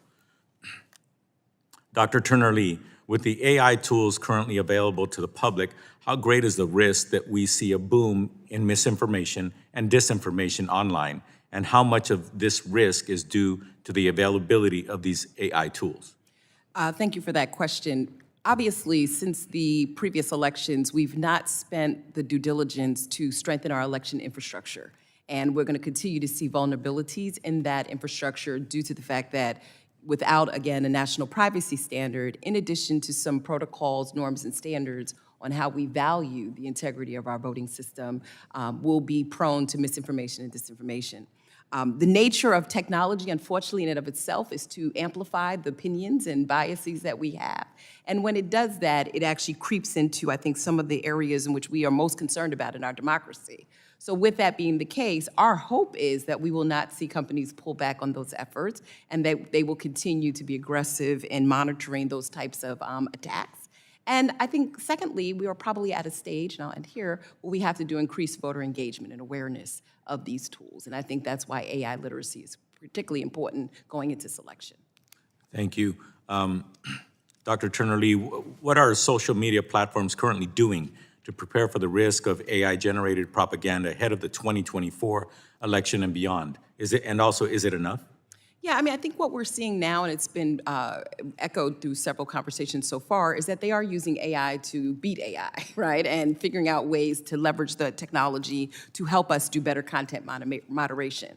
The challenge, again, is the AI has gotten smarter than us. And the way that it actually functions now with generative AI, we can actually mimic voice and extract other textual information that can be perceived as evidence of not going to the polls. So I think with that being the case, having additional pressure on social media companies to continue to preserve our election integrity is really key and important, and raising awareness among consumers that they also have a voice in how to mitigate through some of these risks is really important as well. Okay. You say it's gotten smarter than us. I hope you're not referring to Congress. Anyway, I'll move on to my next question. Thank you. Traditionally, we've seen social media companies invest less in non-English language content moderation. You recently wrote an article highlighting concerns about generative AI apps training on data that fails to include language and dialectic diversity. How might we see this play out with AI detractors that are designed to flag misinformation? Well, I love that question, too, because I think we don't spend enough, Congressman, on Spanish language and the diversity of languages that show up in these models and train these models. The article that you're referencing, in the case of generative AI, we found that maybe under 1,000 languages are actually being trained in these large language computational systems. That means there are a lot of people being excluded, not just in their participation and use of these tools, but to your point, misinformation can kind of go around that, or it can misinform people based on these platforms not being completely diverse and accurate. Going forward, we need much more investigation about this stuff, and we probably need some independent research and investment in places like the National Science Foundation and other places where we can have representative groups actually sit at the table and develop those models and training data sets. Yes.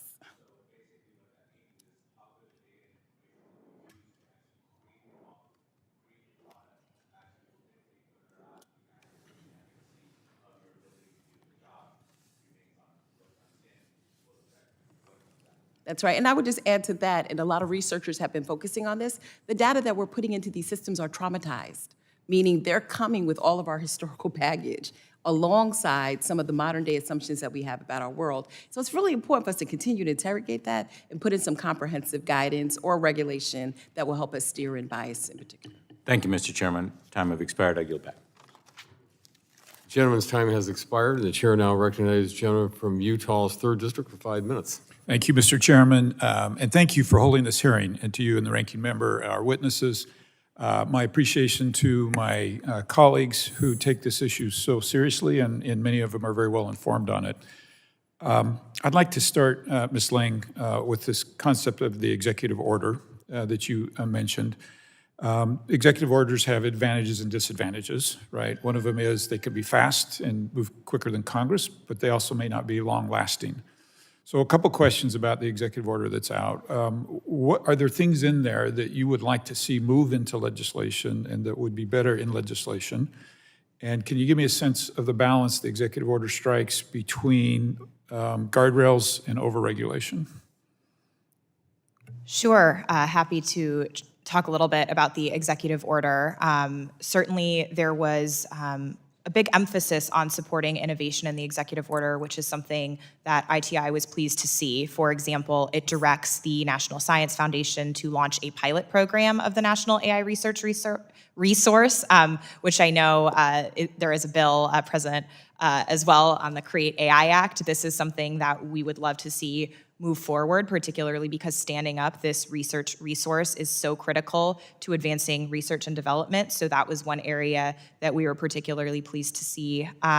I'll also note it discusses and tasks DoD with launching a pilot program to leverage AI to both discover and fix vulnerabilities on critical government networks. This is another area that we see as particularly positive, again, demonstrating the ways in which AI can be used to bolster cybersecurity and actually patch vulnerabilities.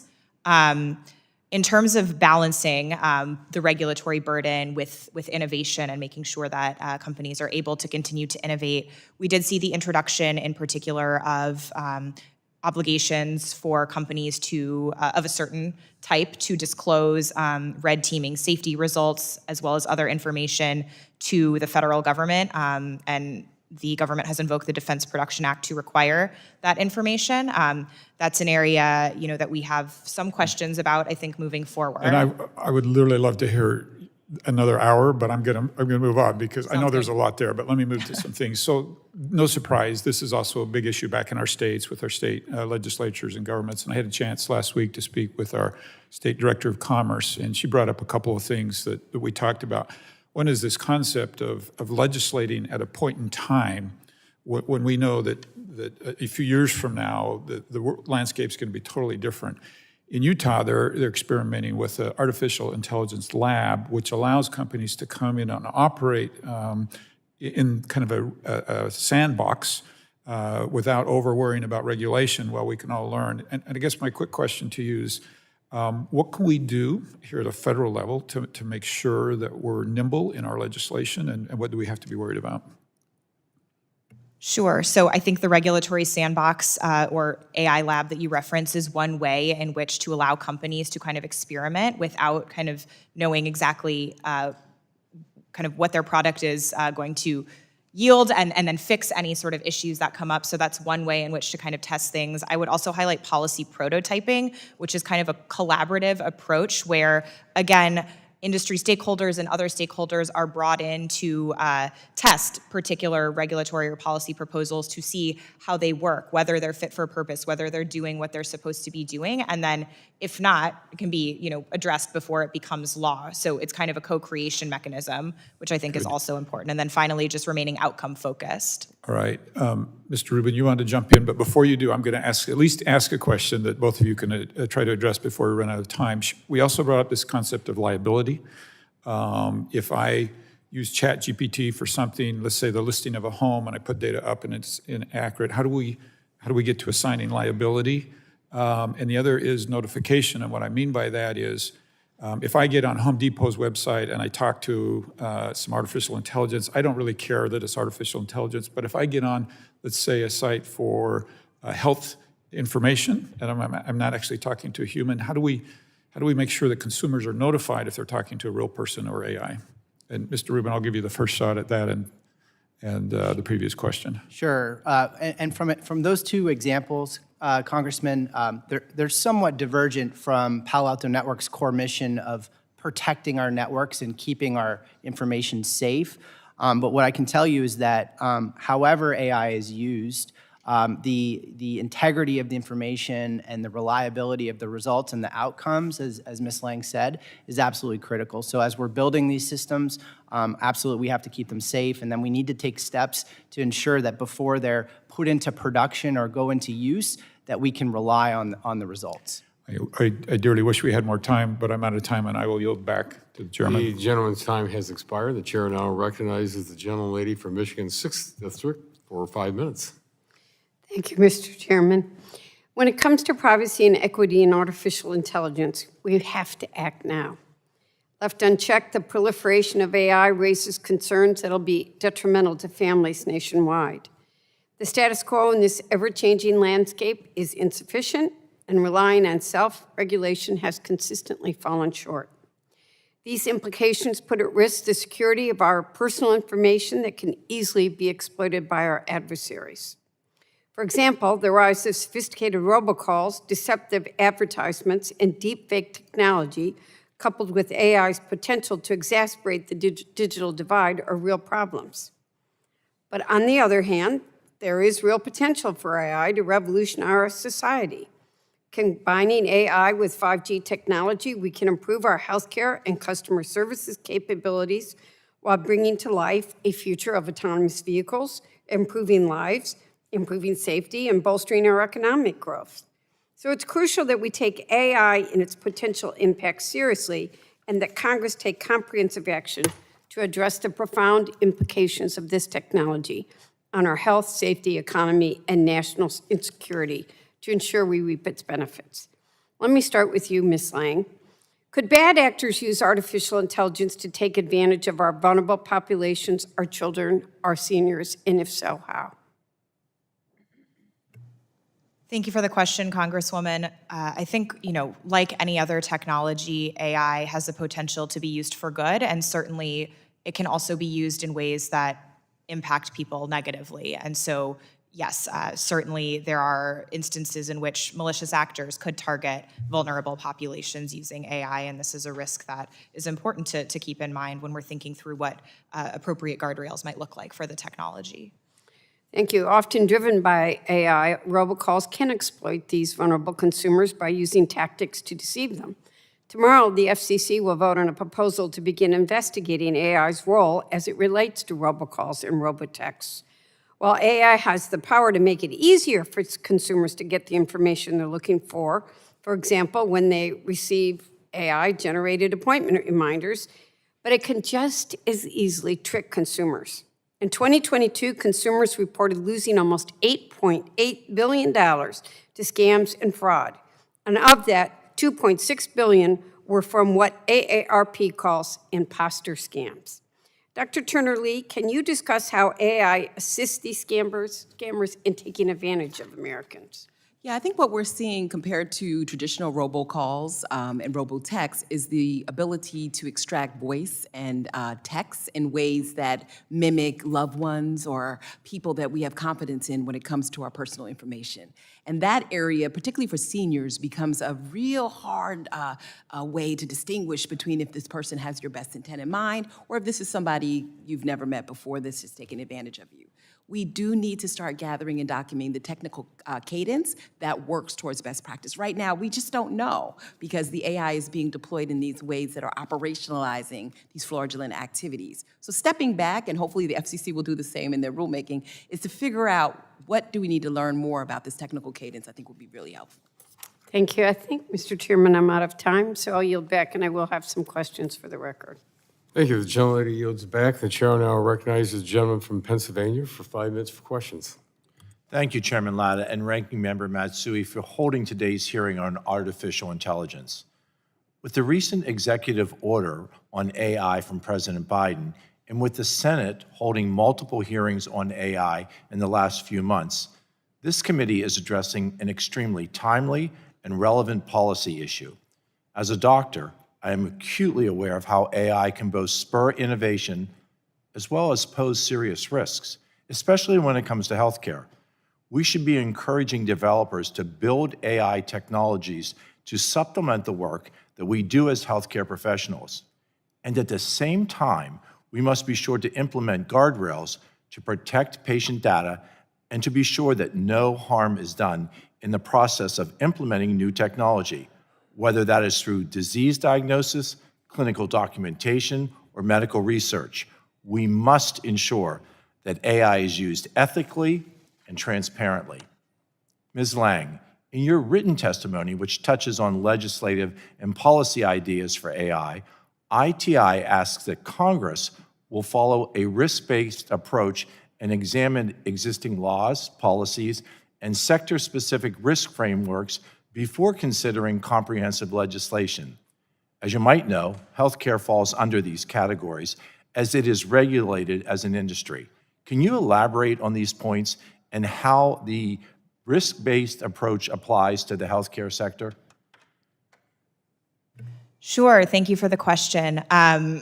Yes, so in thinking through a risk-based approach, it is very important to, as you outlined, there are several different use cases within the healthcare sector, and certainly something where AI was being used to perhaps perform a surgery that could impact somebody's life or safety. That's likely something that would be designated as high risk and subject to additional oversight and obligations to ensure that that AI is being deployed in a trustworthy and safe way. There might be other lower risk use cases as well in the healthcare sector. Maybe AI is helping to process billing statements in some way. And so there perhaps are different obligations or perhaps no obligations that are appropriate in that setting. So when we think about, what makes sense in the healthcare sector, it's really important to think through what some of the different use cases are that one would be seeking to capture underneath. I think there are many obligations that definitely occur, and when exploring AI, data protection and user privacy is tantamount. This will be especially pertinent as we begin to use AI in the healthcare setting, where HIPAA plays a large role in keeping our most sensitive data safe. Mr. Rubin, how can we ensure that patient data used by AI is kept secure and safe from cyber attacks? Thank you for the question. Cybersecurity generally in healthcare is a huge topic and of paramount importance because healthcare organizations maintain, as you said, incredibly sensitive information about patient care, about our health. And so broadly, we have a duty to protect that information. And really, it's about an all-encompassing cybersecurity program that includes technology, it includes the governance, it includes the processes that we employ to protect that information. And AI can be a part of that from a cybersecurity perspective, helping the responders and the defenders better prevent, detect, and respond to any intrusions into a healthcare network. Do you see in the future that AI will be one of the arms of cybersecurity? Absolutely, Congressman. In fact, in many ways, it already is. Palo Alto Networks has been using AI in our products for over 10 years, and we're continuing to innovate and make it more and more a common part of how we enable cyber defenders to protect organizations. Thank you to all the witnesses for being present here today, and Mr. Chair, I yield the remainder of my time. Thank you. The gentleman yields back. The chair now recognizes the gentlelady from New York's 9th District for 5 minutes. Good afternoon, and thank you. Let me thank our esteemed panel of witnesses for joining us today, as well as you, Chairman Lada and Ranking Member Matsui, for holding this very important hearing. The proliferation of our artificial intelligence is undoubtedly exhilarating for business and consumers alike, but we also know that it's fraught with the potential for harm. AI tools can help us combat the scourge of robocalls, create more efficient transportation systems, analyze cyber threat data, optimize spectrum uses, perform content moderation activities and public services more accessible and generally improve the quality of life for so many. At the same time, with the proper oversight, transparency, and guardrails in place, AI also has the potential to bring the bias and discrimination of the analog age into this burgeoning digital era. Furthermore, while industry leaders and lawmakers alike are understandably enthralled by the potential benefits of AI-powered tools in the private and public sectors, we cannot forget two immutable facts. First, the key to unleashing our nation's full potential with respect to advancing AI in a safe and consumer-centric manner is a federal data privacy standard. And second, to ensure a more just and equitable future, we must prioritize closing the digital divide. The bipartisan infrastructure law's historic investment in broadband deployment will go a long way towards bringing historically underserved communities online, but we cannot forget that all the great developments in AI will be for naught if they cannot be accessed by those that need them the most. As policymakers, we must take care to appropriately balance our goal of fostering innovation in AI across all sectors with the need to bring all communities along, as well as mitigate the potential harm stemming from our reliance on AI and algorithms, particularly in critical decision-making. So my first question is directed to Dr. Turner Lee. As you mentioned in your written statement, because AI is already being used to bolster wireless capabilities for 5G and next-generation technologies, the prevalence of smart city technology will only increase. What do you see as the most exciting opportunity to improve the quality of life for the public? And what do you see as the areas of potential concern? Thank you for that question, Congresswoman, and I know you followed this issue for a very long time in terms of smart city development. I mean, we are beyond the IoT stage where it was static IoT collaboration and coordination, and now we have AI that can make those systems much more efficient. And for communities, particularly vulnerable communities that have less agency over government resources, having the ability to be in connected spaces actually creates better quality of life, healthcare-wise, et cetera. And we're gonna see that develop more and more as AI comes in productive manners to include populations and give them agency with city governments. On the other side, where we have data deserts or digital divide concerns that go beyond our wildest imagination of people really left behind, we're gonna have to worry about the kind of data that's contained in smart city development and whether or not the network management that we're relying upon is actually gonna direct us to those communities.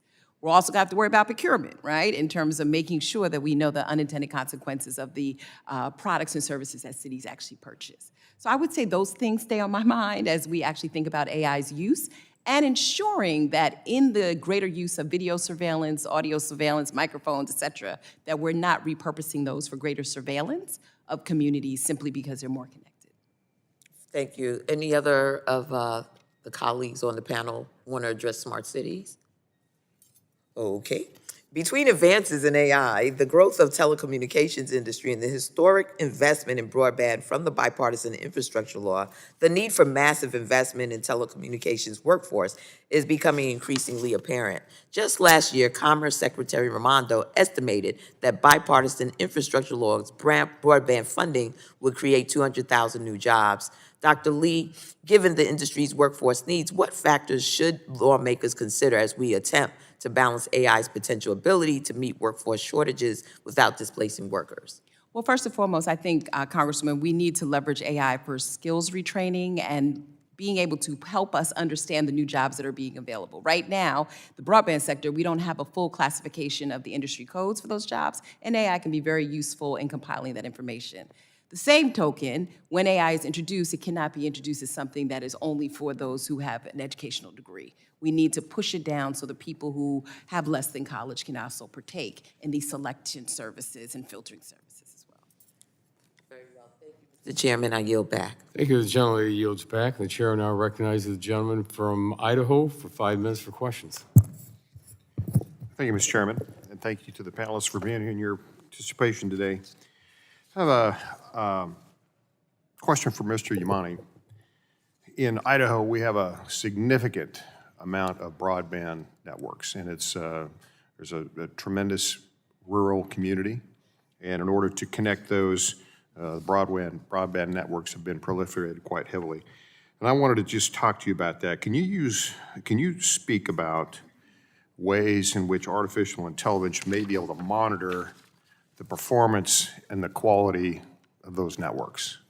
Absolutely. Thank you for the question. I think understanding the quality of service that customers and consumers are getting is very important to actually make sure that these services can be used for their day-to-day life connectivity and the businesses.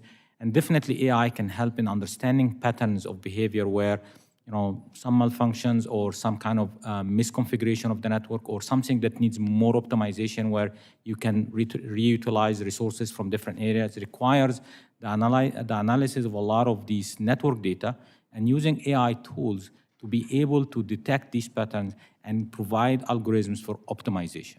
That's really where the AI can help ensure quality of service, but also improves some of the connectivities that consumers are getting. Okay, so the optimization, and that might lead into the next question. I actually had identified for Mr. Rubin, but would welcome input from either of you.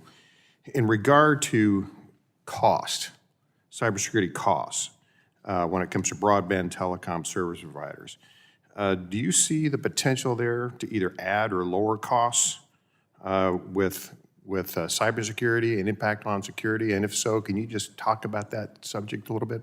Yes, absolutely, Congressman. There's absolutely an opportunity for organizations who are adopting this technology and AI integrated capability to lower costs as it relates to the expenditure of keeping their network safe, their organization safe.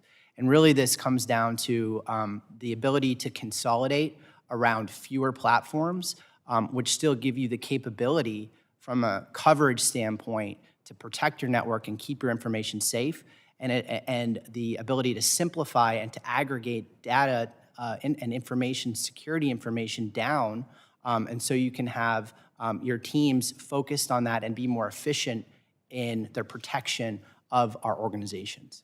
Thank you for that. I want to go back to Mr. Yamany and shift the topic just a little bit. But you noted in your testimony the importance of open radio access networks when it comes specifically to strengthening supply chain, trusted networks, and so on as we prepare to a migration for 6G.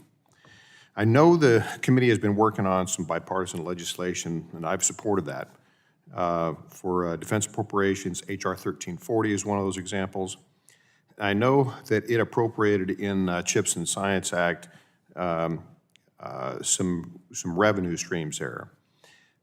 What has your experience been when it comes to grant applications and the grant application process? And do you see improvements that we can consider here on the congressional side as we look towards those smaller providers in rural areas? And just want to open up that topic and get your feedback, please.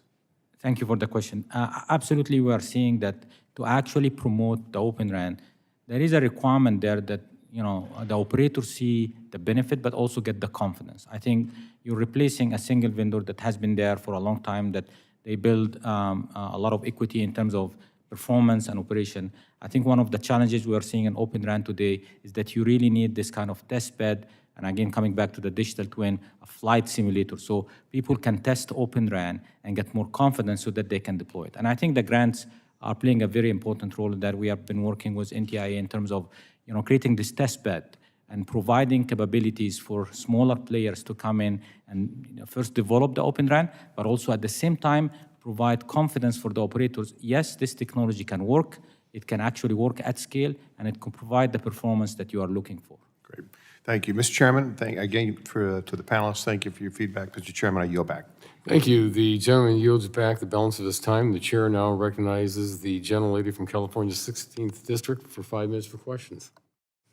I want to thank you, Mr. Chairman, and our ranking member, Matsui, for holding this very important meeting. And to each of the witnesses, I think you've given terrific testimony. I love hearings. It's less coming from this side, more from there. And I think that you've been highly instructive. I think that the testimony today has made clear that that AI holds tremendous promise, just tremendous promise.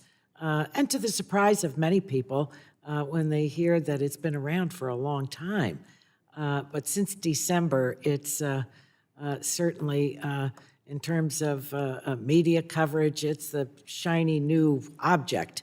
But it also holds peril. And so it's up to us collectively, and it's what your testimony is about, of, what kind of rules of the road should we write. One of the areas that I've been working on, because there can be an exacerbation of some of the things that really plague us today. The inequities in our society. We don't want AI to continue advancing that. We don't want a refueling of misinformation or disinformation. We want transparency. We want more competition. So it really is a very full agenda, and it's a challenge for the Congress, because this is, we want to get it right. One of the things we know for sure is that the resources that are needed to develop much of AI are very expensive, and for the most part are held exclusively by a handful of high technology companies. And this concentration means that most of the talent in America is prevented from participating in AI R&D. This reduces, in my view, competition. It limits the boundaries of innovation. It hampers our ability to develop safe and trustworthy AI. And that's why I've introduced the Create AI Act, which is, it really is nonpartisan. It's also bipartisan, and it's bicameral legislation to provide these resources to all sectors of our society. There's not just one sector in our society. It's not just high technology. It's not just the public sector. It's the academic sector. It's the small business sector. It's the nonprofit sector. So in order to get there, I think we need to democratize AI. So I want to go to Ms. Lang. I read your testimony last night. Thank you for referencing my legislation, which does democratize AI. Share with the other members that are here why you think it's important for researchers across all sectors to have access to the same resources that the large technology companies have. And the purposes certainly of this hearing, because this is telecommunications, how the telecommunications and cybersecurity sectors would benefit from it. Sure. So yes, thank you for your efforts to advance the Create AI Act. This is certainly a very important piece of legislation, particularly because, as you reference, access to compute can be very expensive. So for small companies in particular, that may be a barrier for them to actually advancing very critical research and development that's needed to develop certain standards, to develop certain metrics for evaluation, things like that. So having access to high performance compute, to shared data sets, to a collaborative platform to work with other academics, big tech, small tech, all types of people is going to be very important. And this type of resource can help to do that. And so really having the collaborative platform and making sure that multiple stakeholders from multiple sectors can come together to access this shared platform is going to be really critical to advancing that research and development moving forward. Well, I appreciate that very much, and would encourage my colleagues to examine the legislation. It's simple, but it really creates, I think, a very important foundation for us to move from. I want to thank each of you for your testimony. I didn't have time to ask each one of you my questions, but you're going to hear from me, and I know you're going to respond to the questions. So I think you've moved the ball down the field today. It's a wonderful hearing. Thank you, Mr. Chairman. Thank you, Ms. Doris. Terrific. Thank you. Thank you very much. The gentlelady's time has expired. The chair now recognizes the gentleman from Georgia's 12th District for 5 minutes. Thank you, Chairman Latta, for holding this hearing. Before I turn to questions for the panelists, I would like to make an important point. about accountability for generative AI outputs. As this committee considers what a regulatory framework for generative AI might look like, I think at a starting point, we should all agree that generative AI outputs should not be afforded the same protections as social media companies have had to date. We need to make sure that Section 230 does not apply to generative AI outputs. Having touched on that, I would now like to focus on some of the concerns I've heard from different groups about artificial intelligence. Ms. Lang, how can we make sure that we protect artists and publishers' intellectual property rights? If AI models are producing value and revenue after being trained on data originally created by artists and publishers, shouldn't those artists and publishers receive compensation?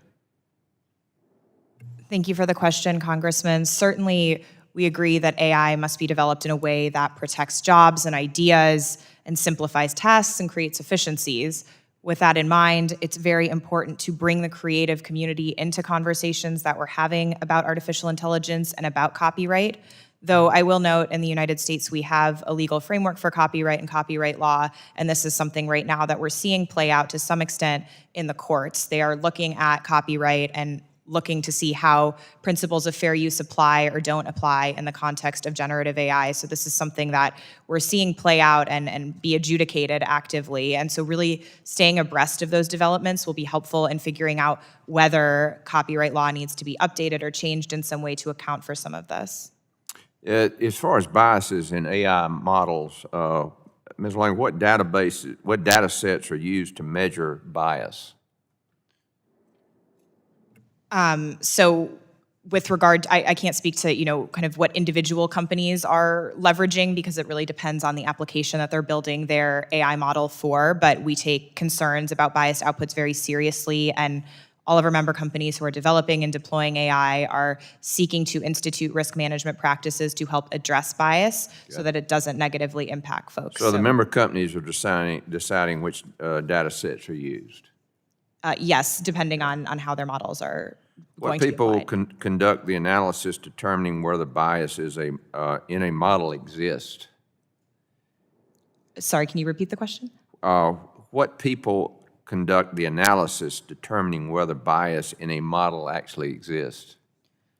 So again, it depends on which member companies are looking at it, but several of our companies have stood up AI ethics boards, which are groups of different stakeholders, both within and sometimes outside of the company, that come together to review certain applications that are being developed. Certainly, that can include sort of what data is being pulled to train the model, things like that, to determine if and how to proceed with certain developments.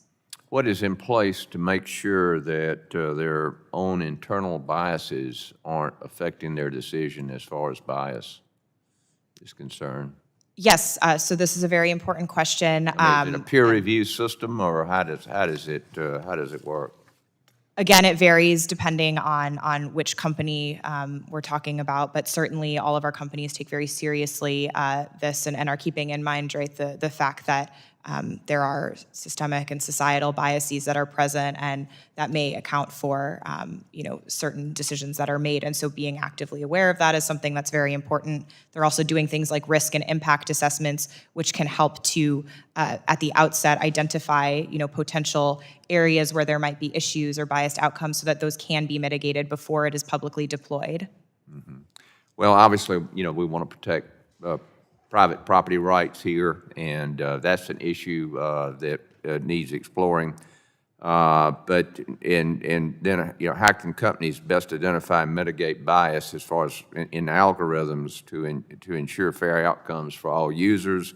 How are member companies developing this AI transparency and accountability? These are all questions that need to be answered. Is there anyone else that would like to share your thoughts on that subject? Yeah. Let me share maybe something similar to what we're doing in the network side.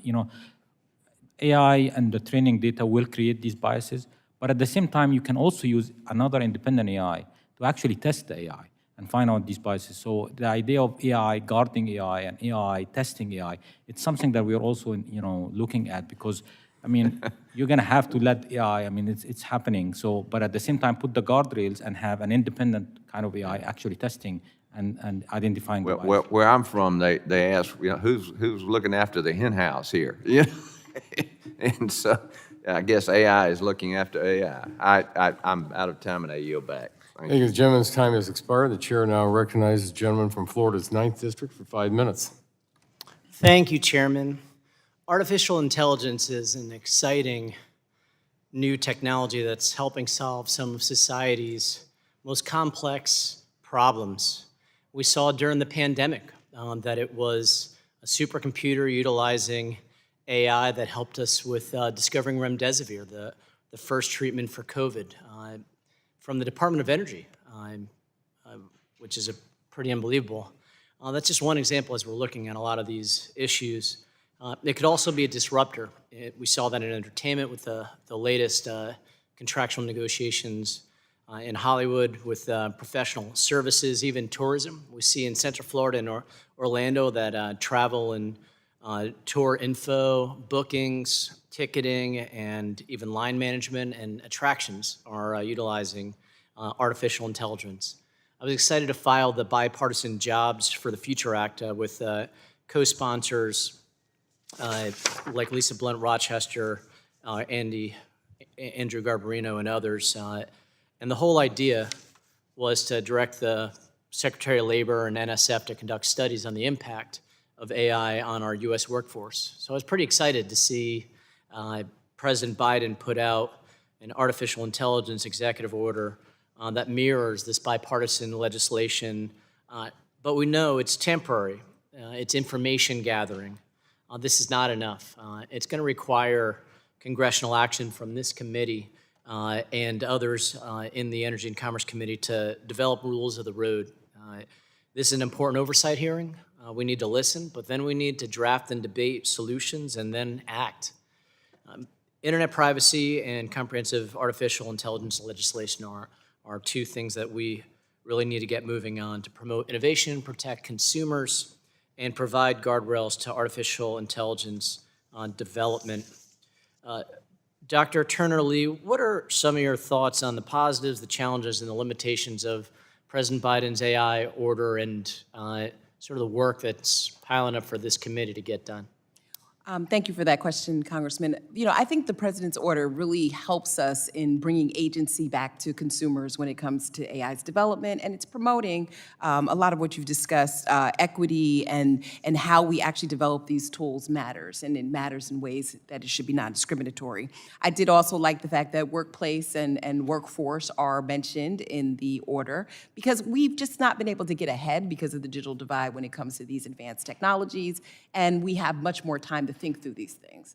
I think the inherent risk that we probably have with AI right now is kind of related to the previous question, is who's sitting at the table making these technologies. We tend to, what I really, really like about the order is the fact that it places people in the center of being producers of technologies and not just consumers. Farmers should actually develop and sit at the table with technologists developing farmer AI. Educators should sit at the table when it comes to educational AI. Technology companies should not only have the agency and rights to tell us as subjects what we should actually be accepting as products for us. Thank you. This committee already passed my Consumer Safety Technology Act out of the subcommittee, and it would harness the power of artificial intelligence to root out dangerous products and fraud, among other reforms for the FTC. The criminals already have AI, so the cops on the beat need to have this technology as well. And AI needs both strong internet access and can help us make spectrum more efficient. That's why I applaud the FCC for their notice of inquiries for that, for stopping robocalls, something, Chairman, we could all get behind, and also working on predicting natural disasters, a key issue for Florida. Dr. Yamany, we see climate change, extreme weather, and while we're working on reducing our emissions through the IRA, can you elaborate on how AI can help us predict hurricanes, tornadoes, bomb cyclones, winter storms, you name it, through complex data sets and using AI for these predictive models? Thank you for the question. Definitely, AI can provide a lot of insight into different data sets. We're more focused on the networking side of the telecommunication, how it manages the disasters in terms of predicting the impact on the network itself, and being able to proactively, analyze the data and, work with the resources of the network such that when it impacts, you have the minimum downtime and it doesn't impact people and businesses and the environment. So definitely from this aspect, AI plays a very important role. So communications resiliency is critical to not only analyze data, but also to keep first responders and others up and running to respond. So thank you so much. My time has expired. Thank you. The gentleman's time has expired. The chair now recognizes the gentlelady from Tennessee for 5 minutes. Thank you, Mr. Chairman. Thank you to the witnesses for being here today. Last Christmas, Tennesseans, especially where I'm from in East Tennessee, experienced rolling blackouts, and that was due to a major weather event resulted in TVA failing to have an adequate base load of power.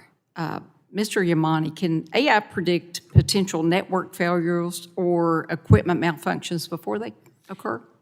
Absolutely, and in fact, now using AI more and more, the concept again of building this digital twin where you can have a copy of your network continuously doing what-if analysis, right? And that's where AI helps. So you can actually continuously, like again, it's a flight simulator. The more you use the flight simulator, the more you can predict what can happen. So, being proactive in terms of understanding all the different nuances of how can a certain rollout, a certain blackout can impact, and how we can quickly, the problem is not detecting the disaster, but what happens after the disaster to actually quickly restore the services. Yeah, absolutely.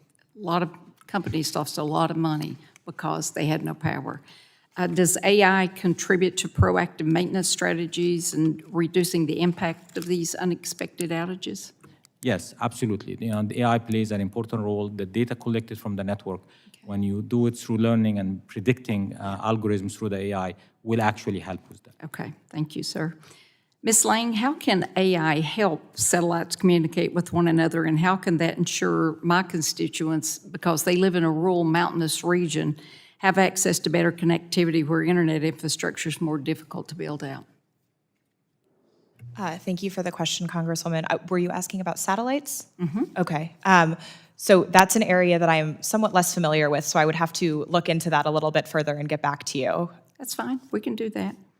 Mr. Rubin, in your testimony, you state that AI-driven SOCs have been a force multiplier in reducing detection and response time in cybersecurity events. You stated it's reduced your company's detect time to 10 seconds and your response time to 1 minute for high-priority alerts.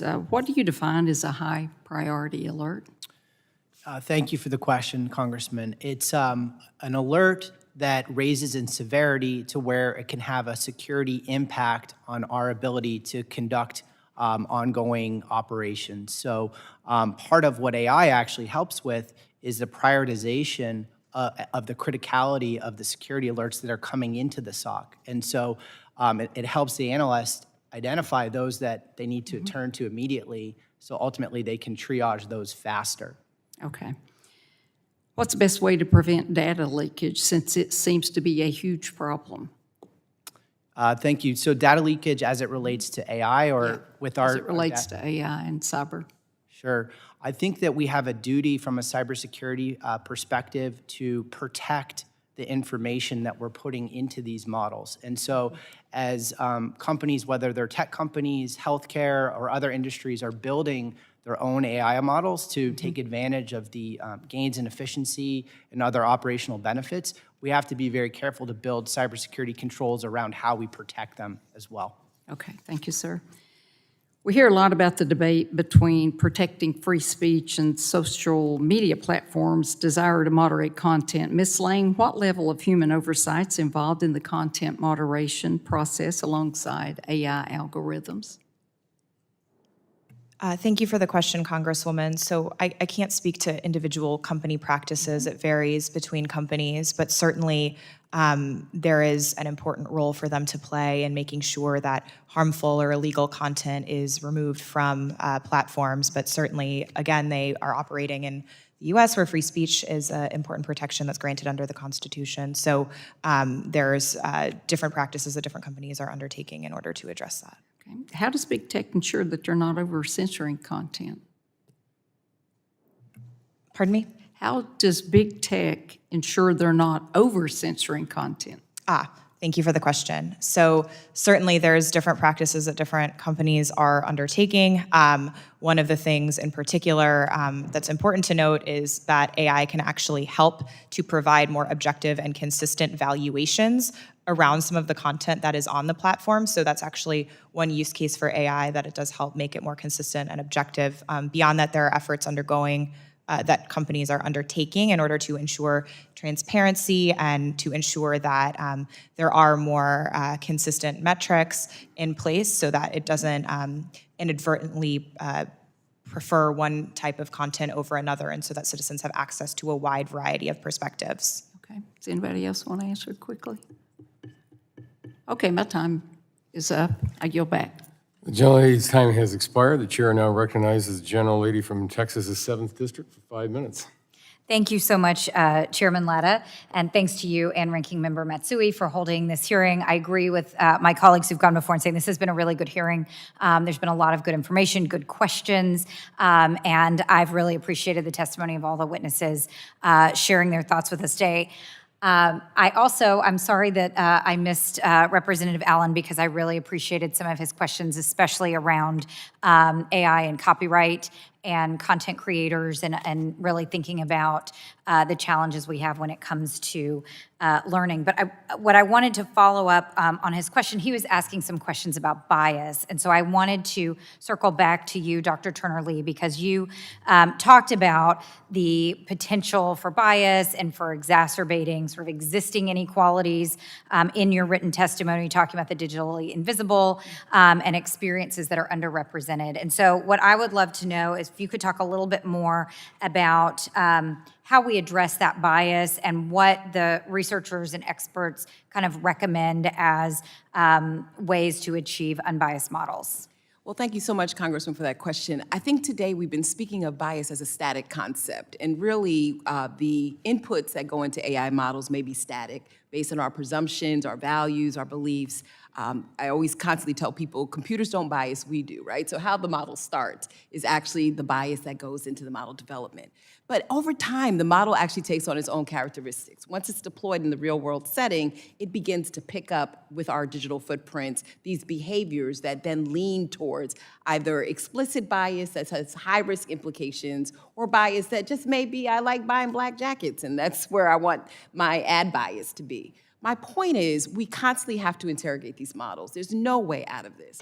First, positioning seats at the table for people who understand the lived experiences of communities as a start.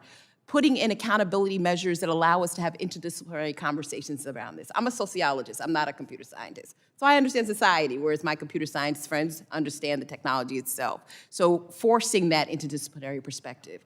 And then giving some leeway to groups that are not typically developing data sets, to be able to go in and hack through, or we're seeing red teaming now as a best practice, so that they can identify where the bias is actually forming, but really tackling the iterative progression of bias, which is something I think, again, as we have conversations, this is not something that we can turn on and turn off, Congresswoman. It's something that evolves because these technologies, different from others, grow with who we are. And that is why they actually represent the outputs that they have. Well, thank you so much for that. I think it's really helpful in thinking about, how do you do that? How do you interrogate the model, and how do you continue to do that and set up a system where that is something where you're not just confirming existing bias and that you have the opportunities? Seems like a challenge for the computer scientists as well as for the others. I was a history major, so I'm on that side of the world too. But I do think as we're sitting here talking about kind of what we do going forward, the kinds of things that we can help with from Congress, there were two other things actually that you touched on. I'm not sure I'm going to have time to cover both of them, but I would like for you to talk a little bit more about AI literacy. I think something everybody up here can understand are the challenges that we face going into 2024, and the idea that we need to educate the public about potential uses of AI. I think we've all experienced, it takes a lot to break through, kind of in any context. We've all done it in one way, but how do we educate about how do we do AI literacy? What does that look like, especially when it comes to voter education? What does that look like? I love that question as well. I mean, I think first and foremost is just basic communication around these new systems and alerting the public that these new systems exist. giving some accountability to companies to do disclosure so that people know that decisions are being made by automated systems versus systems that tend to be much more analog conceived. And then I think the other thing, and I've suggested this in my research, is giving people tactile reminders around this. I commonly use the reference of the Energy Star rating program when you're going in to do consumer appliances. That's a multi-stakeholder process that gives some assurance of these tools, and it gives accuracy, and it also reports where there are going to be inefficiencies. And that comes from energy folks, appliance people coming together and coming up with some standards. Having those standards will help us with literacy, I think, and I think Congress can play a role in just finding ways to resource those efforts or to bring those standards to bear. Great. Well, I'm going to run out of time for my last question. So I'll just put this out there, and maybe if y'all want to respond in writing. We've talked a lot about privacy in this hearing, the need for digital privacy. We've obviously addressed it in our committee before, and the chairwoman mentioned today her interest really in moving that forward. So I would just love to know if y'all can maybe submit for the record kind of what you would recommend we be thinking about in the context of privacy protections in the context of AI when we're thinking about how to put together a framework. What are the AI considerations that we should be taking into account in that process? And so thank you all very much for your testimony. Thank you again, Mr. Chairman, for holding the hearing, and I yield back. Thank you. The gentlelady's time has expired. The chair now recognizes the gentleman from Ohio's 12th District for 5 minutes for questions. Thank you, Mr. Chairman. Thank you all for being here today. My first question is for Ms. Lang. AI has the potential to revitalize businesses and improve efficiency across industries such as energy development, healthcare, and telecom. Ms. Lang, in your testimony, you touched briefly on how AI has the potential to increase efficiency in the use of our nation's spectrum. You specifically state that some demonstrations have shown a 10% increase in efficiency. Can you elaborate more on these demonstrations? And follow-up question with that would be where they're using some type of spectrum sharing? Sure. AI can certainly enable spectral efficiency. And so that's one of the exciting things that we're seeing as a use case is really enabling both the dynamic allocation of spectrum as well as adaptive spectrum access. So based on incumbents that are in different bands and where demand is and also what environmental conditions are like, AI can help to allocate spectrum in a way that is more efficient, and that really helps with some of the spectrum shortage and finite resourcing problems that we have in that regard. Okay, thank you. My next question is for Dr. Yamany. Thank you. I'm interested, sir, in learning more about the potential for AI to have a role in network slicing. As you know, network slicing allows portions of a network to be sliced and used for specific needs. Doctor, can you give a brief overview of network slicing, why it's important, and what, if any, role AI can play in network slicing? Thank you for the question, Congressman. Yes, definitely, network slicing is a new technique in using the network efficiently. So you can actually proactively create new applications, let's say, for automotive industry, for healthcare, using the same kind of network infrastructure. You don't have to build a specific network for that. So you use the same network, and then you create a slice within it using different resources to actually create the service for these kind of applications.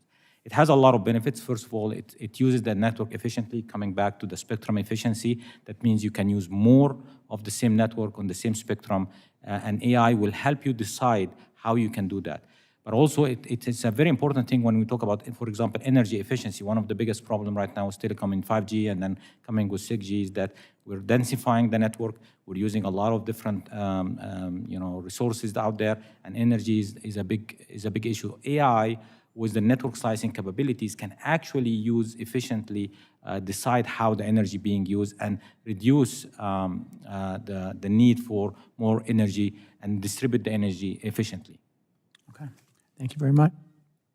Mr. Chairman, I yield back my remaining time. Thank you all. Thank you very much. The gentleman yields it back, and the chair now recognizes the gentlelady from Illinois' 2nd District for 5 minutes for questions. Thank you, Chair Latta and Ranking Member Matsui for holding this morning's hearing, and thank you to our witnesses for participating. Dr. Turner Lee, good to see you. I have been tracking the European Union's progress as it's considered and developed its AI Act. In fact, I testified at one of their hearings. You acknowledge that this could be the world's first comprehensive AI law. As a comparative question, can you explain the European Union's general approach to AI? And do you think there are any aspects of their draft legislation that the U.S. should follow, or should we take a different approach? Thank you so much, Congresswoman, and one that I've known for many, many years. So I think the EU has been really interesting and quite different in their approach because of the prescriptive nature in which they actually assign AI in terms of high, low-risk algorithms, and they've been doing that for quite some time. They also are different because they've actually put together a privacy regime as well as a market regime to sort of help define where they may go with this global AI law. With that being the case, I think some value that they do bring to the conversation, despite their different regulatory approaches in various digital environments, is a mouthful of Ds, is that there's a lot of information that we could probably glean in terms of sectoral guidance. There is a part of this EU Act that is intriguing in terms of how we should be looking at different industries differently, how we should be looking at the differences between high and low risk algorithms, and potentially how we should be enforcing or policing them. So I would say as they develop this, we definitely can glean some aspects of that, some of which you've actually also mentioned in your testimony, to bring to this committee. It doesn't seem like Americans hold privacy dear, and it doesn't seem like they hold it as dear as us, or I don't know. What do you think? Well, the European Union has a different context for which they've actually deployed these tools. I mean, when we think about their early adoption of the GDPR, they were working on that 6 years prior, and the technology had changed probably over the course of those discussions. Here in the United States, we do have this float between innovation and having a nimble enough regulatory regime that allows us to grow into this, but we're somewhat behind, too, when it comes to a national privacy standard as well.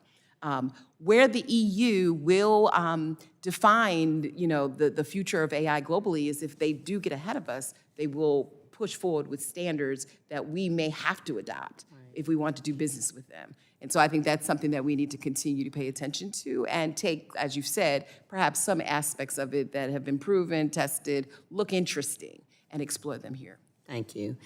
For all the witnesses, there's been discussion about whether Congress should create a new federal agency to regulate AI. And to all the witnesses, would you recommend that Congress creates a new federal agency to oversee AI, or do you think an existing federal agency can regulate this advanced technology? And I'll start with you, Ms. Lang.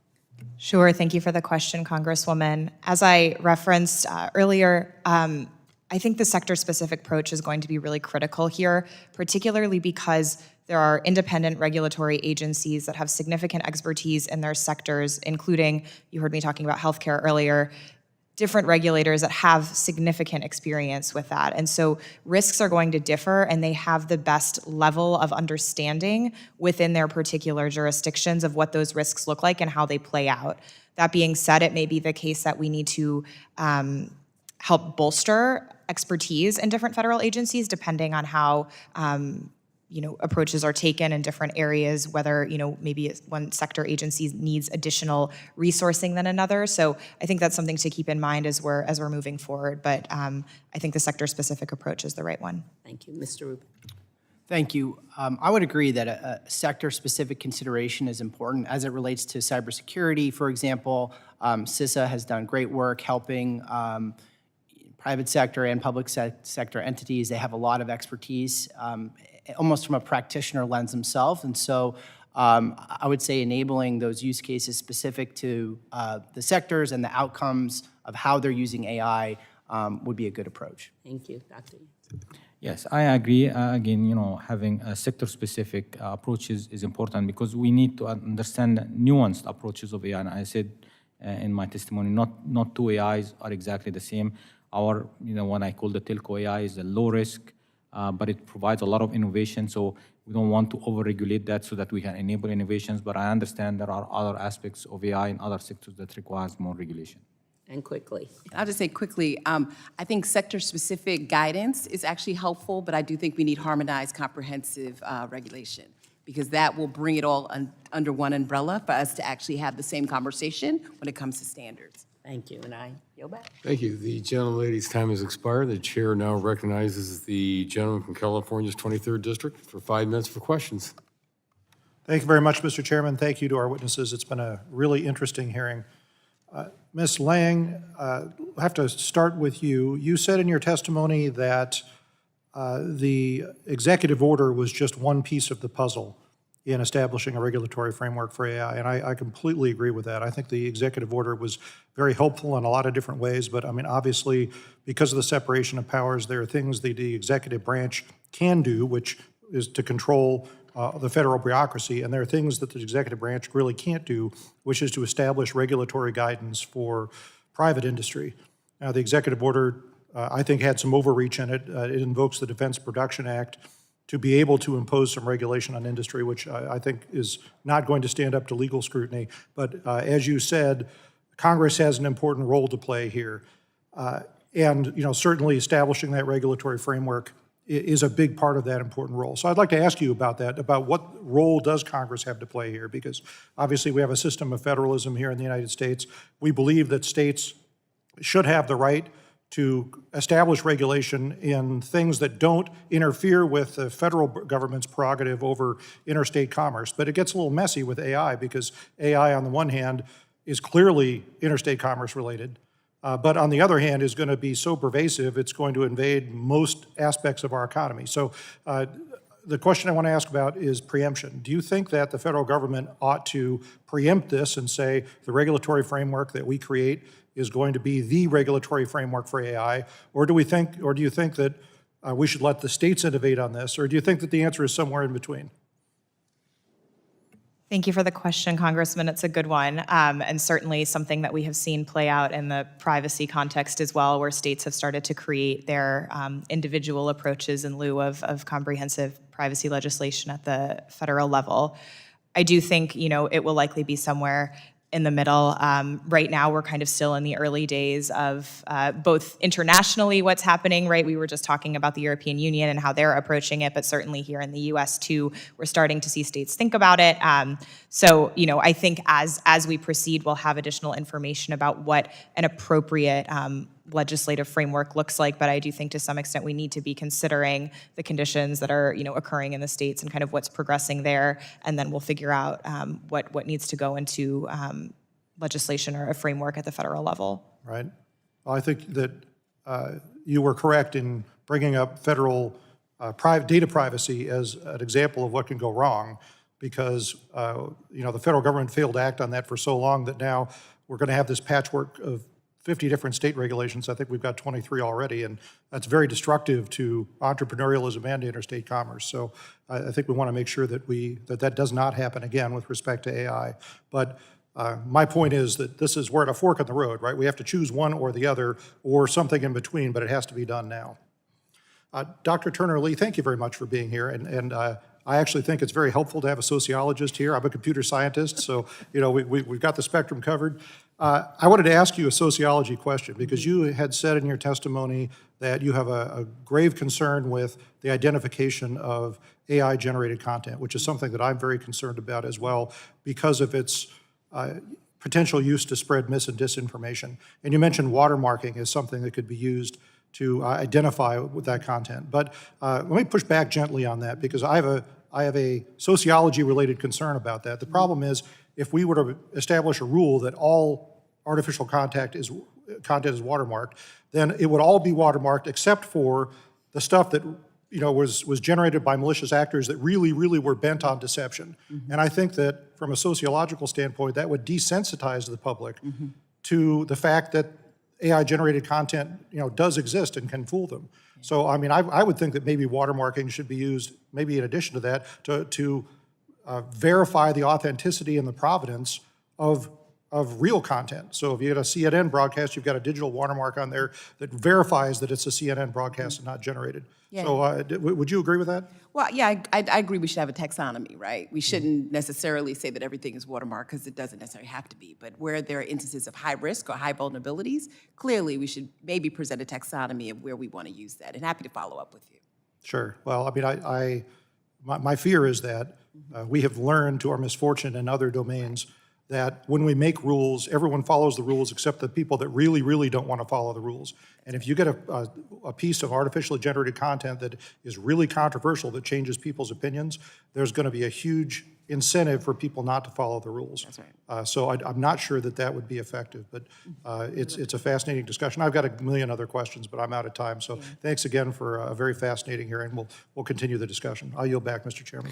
Thank you very much. The gentleman's time has expired, and seeing no further members wishing to ask questions, the chair asks unanimous consent to insert in the record the documents included on the staff hearing documents list. Without objection, so ordered. The chair reminds members that they have 10 business days to submit questions for the record and ask the witnesses to respond to the questions promptly. Members should submit their questions by the close of business on November the 28th. Again, I also want to thank our witnesses again for being with us today. It's been very, very informative. It's very important that the committee and the subcommittee hear your testimony. Without objection, the subcommittee stands adjourned.